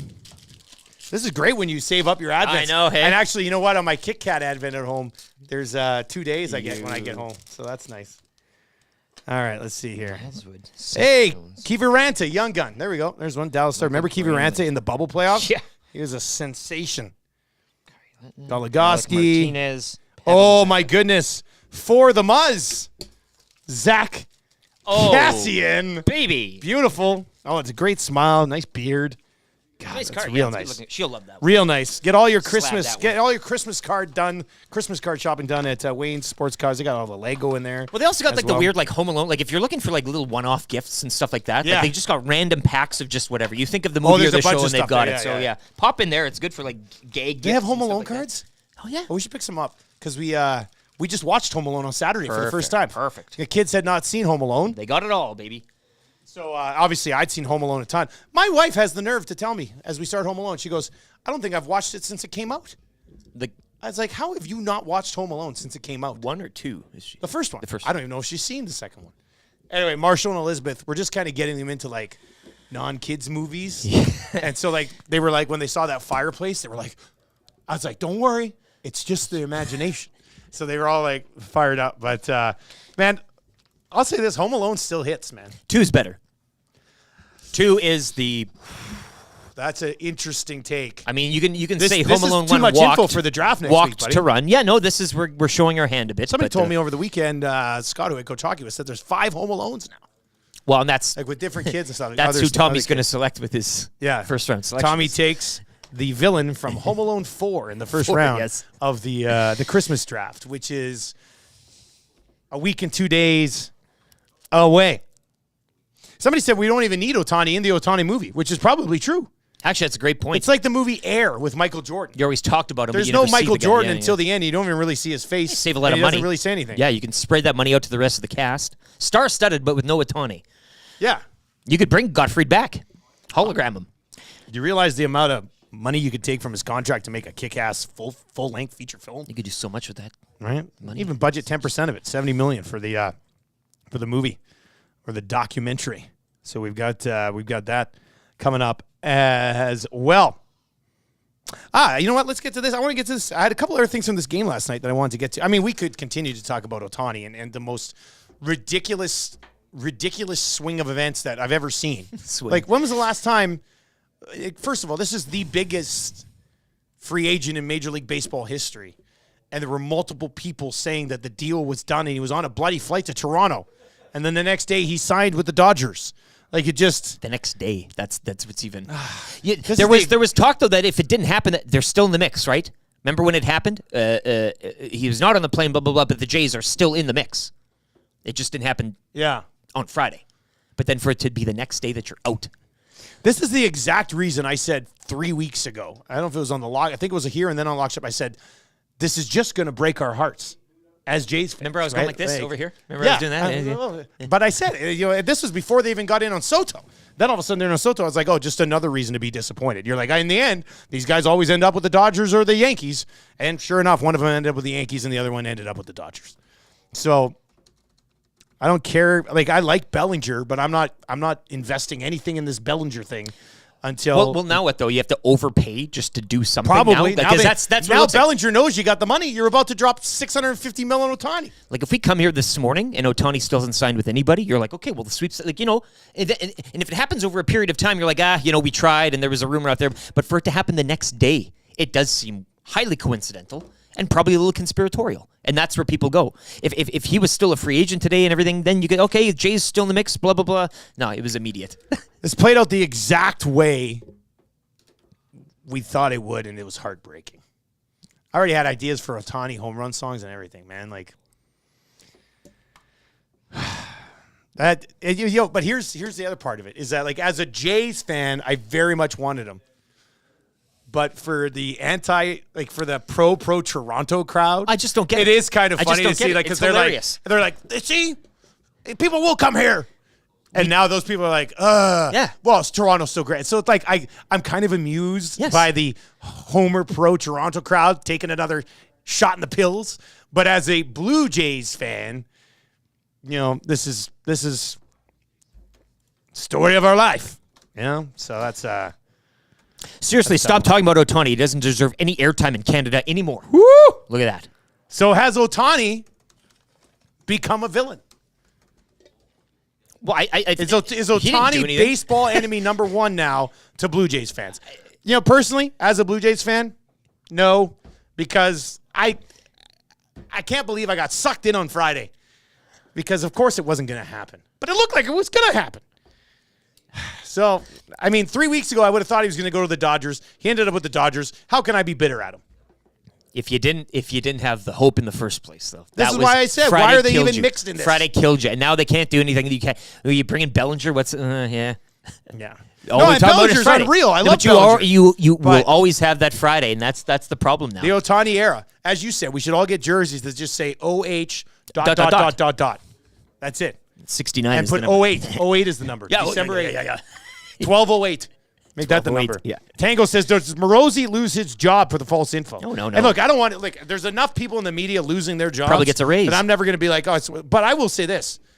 If somebody in another industry screwed up the biggest presentation that they had and it cost the company a massive, massive, massive client as a comparison, you might lose your job. You know, like in another industry, when you screw up the biggest moment, arguably, of your career as an insider, you know, it's not going to happen. I don't want it to happen. I'm just saying that, you know, in other places where you screw up that big, I could see why people would be like, is he going to lose his job? He's not, but you can't. That's a tough one to blow. You turn him into a tosh point. Like now it's great. Anytime John Morosi reports on anything, and even prior to this, you're like, whoa, this is like he's turned him. It's a wrestling type of thing. It's 2023. The bad news gets you talking, and we can't stop talking about it. You maybe not take his reports as accurate, but that'll be the fun of it all, right? Oh, John Morosi said something again. Ooh, cool bet. You can put out a line. Is it going to be right or not? Like that's good news, bad news, doesn't matter, but you're in the news. That's what John Morosi in Major League Baseball is. Highly successful winter meetings. They're probably all behind it. The whole thing, it was all orchestrated. MLB. And the Jays are in it. They said, we'll be the simp. Absolutely. Come use us. We're used to it, they'll say. And God. No, I just don't let it's the crapping on Toronto 24/7, except when it comes to that. That's what I'm confused about as well. They had them. They were planning the rush hour traffic to get to the meeting. Rush hour traffic. Yeah, that was the big Never issue. even stepped off the plane. They'd already signed. They are like, oh, they signed him. I can't believe they're landing him here. Maybe that should have been enough. Maybe take him on the maybe people in Toronto should have been like, wait a Dundas, second here. Why would you have him land and drive from Pearson in rush hour traffic? This can't be real. We were the fools all along. Could have put him on the GO train. That train's actually pretty cool in Toronto. Okay, well, that's... The general is in and says, boys, slept late, not sure what I've missed, but how about that EST parlay on Friday night? Had the U9 dads buzzing going into our out-of-town tournament on Saturday. Yeah. Woo! You danced a bit earlier today. That's, we mentioned it, yeah. When you bang one out like that and hit the lock shot play of the day and the cool bet hotline, gotta feel pretty good about that one. Hey, Lieutenant Eric will be at the casino tonight, Century Casino, Sports Bar and Lounge, Fort Road. Two games tonight. We got the Packers as a road favorite, and we got the Titans as a plus 14-point road dog. Well, 14's a lot. Maybe get something in on this. Yeah. But that's too much, I think. Anyway, Lieutenant Eric, let's get into our Monday Night Football challenge for Century Casino. Yes. We got a gift certificate to Century Casino up for grabs. All you have to do is text in right now. Which game do you want to pick? Do you want to pick the Packers-Giants game, or do you want to pick the Dolphins-Titans game? Packers, that's Green Bay, hey? Yeah. Or are they...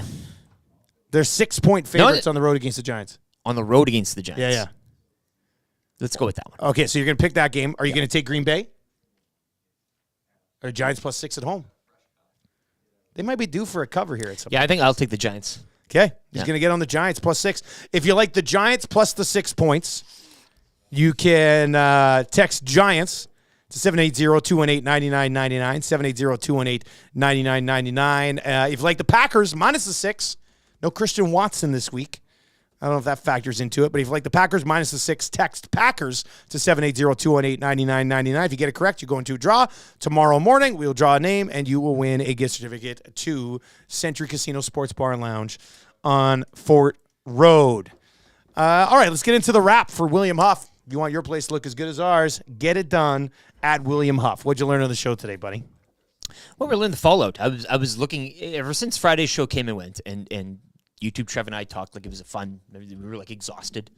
It was like a marathon Friday. Friday was nuts. It was fun. It was a lot of fun. But then knowing what kind of transpired throughout the day, I was really looking forward to this Monday show. And not to mention the Oilers and, of course, everything with the NFL. It's a busy time of year. But just learning people's fallout from the Shohei Ohtani stuff. It was like we started Friday. We needed to finish it this morning. And I think we've done that. You've gotten your stresses out. We created the jersey and all that. So it was very stressful to the point where on Saturday, I tweeted at Morosi. I said, hey, can you confirm this when he signed the Dodgers? And this guy texts in and goes, but Dusty, you have kids. Take it easy on John Morosi, eh? Signed some idiot on Twitter. That's in from the Juice. Yeah, somebody's like, oh, he said sorry. I'm like, I'm poking some fun at the guy, because he screwed up significantly and completely messed with all of the country on Friday. So, yeah, kind of got into that one a little bit over the weekend. I've asked John this morning when Tom might arrive, and no answer yet. I don't think Tommy's coming in. No, it's... The hangout starts in like 3 minutes. Rosie said he's on his way. It's not a day off. Rosie says he's on his way and his arrival is imminent.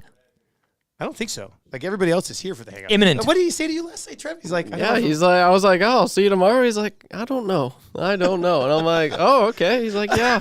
I love it unconfirmed. Yeah, he's like, it's a good question. I'm like, oh, who just is like, it's a Monday. Tuesday? I mean, it's the beginning of the work week. See how I feel. Yeah, but yeah, he mentioned the doctor's appointment, and I'm like, oh, okay, well, see you Tuesday. Yeah, but that's at 2. Yeah. I don't know. A mystery to all of us. All right, let's get to your. Let's do sound of the day. Let's get into it. Conor McDavid had the goal last night. Let's roll out. No limit here again. Hey, why not? Conor McDavid. Let me say yeah. Remember that name. McDavid off a turnover. Walks in. Has a step shot. Glove save. No, it slips behind Holtby. And that's McDavid's 30th. Finds McDavid. The net is empty. Shoots and scores, and this one's over. Conor McDavid. Conor McDavid. McDavid. Remember that name. Here is Conor McDavid.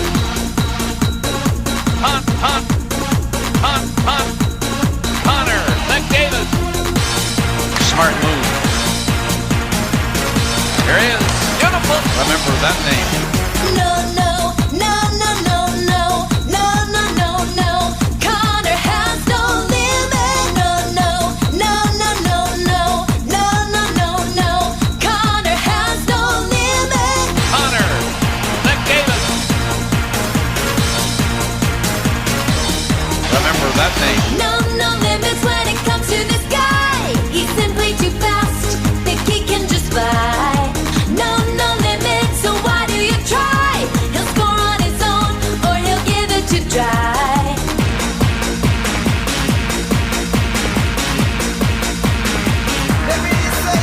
Conor McDavid. Fans in heaven because of 9 to 7. All right, enough of that. We gotta get to 12 days. I mean, I was so close. Well, see, no, I don't know. I just think this. You should say like, I guess 6 o'clock hour. We kind of got carried away. There was a lot to do. It's a busy Monday. Yeah, but we're not gonna not do 12 days of Christmas. Day number 4, right? Day number 4. And remember, you want to hit this right off the top now, because you said. Can you just give me play? I just want to hear how it sounds early on here. Just.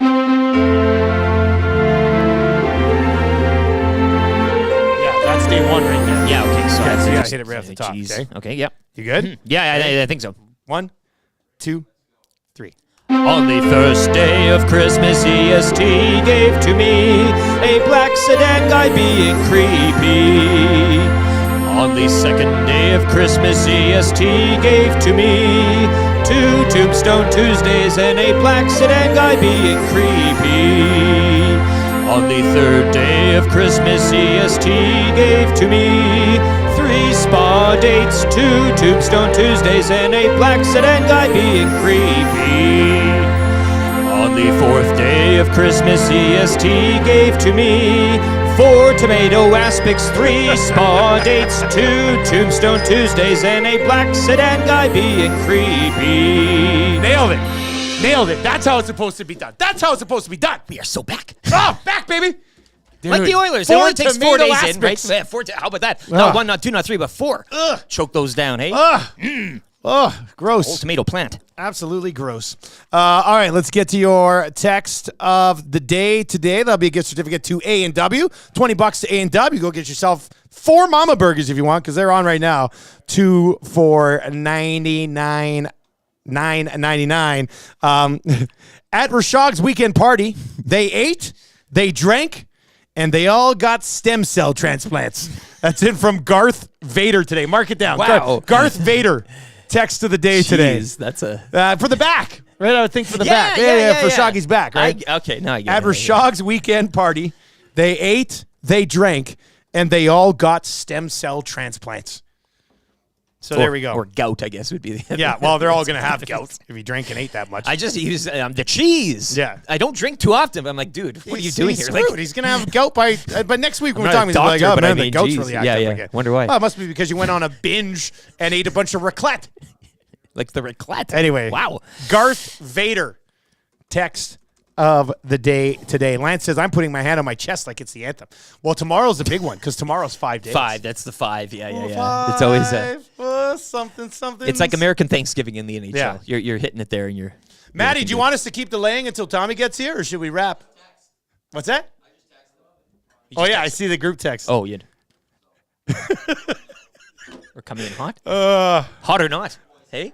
Unbelievable. The boys are here. Phrase, Hernan, Awanik, maybe Tommy, maybe not. Who knows? The hangout's coming up. Join Lieutenant Eric tonight. He will be at Century Casino Sports Bar and Lounge. We'll be back tomorrow setting up another Oilers game as they continue to roll along. 7 in a row. Connor Bedard. Ooh. Connor Bedard, the battle of the Connors. Big star. Brown Huge versus star. Bedard. Yeah. That'll be a good one. Who scores first tomorrow night? For YouTube Trev and Lieutenant Eric, I am Dustin Nielson. Stick around. Hangout's going to be awesome today. Yeah. I promise you that. Make sure autoplay is on YouTube. You'll just take you right on over to the Hangout. Lock Shop at 11. Oil Stream at 1. Maybe with Tommy, maybe not. Hey, who knows? We'll find out. We'll find out what's happening at noon today with the Oil Stream as well. Hey, tell your friends about Edmonton Sports Talk. We're having a lot of fun over here. Hopefully you enjoy it as well. Have a great Monday and take it easy.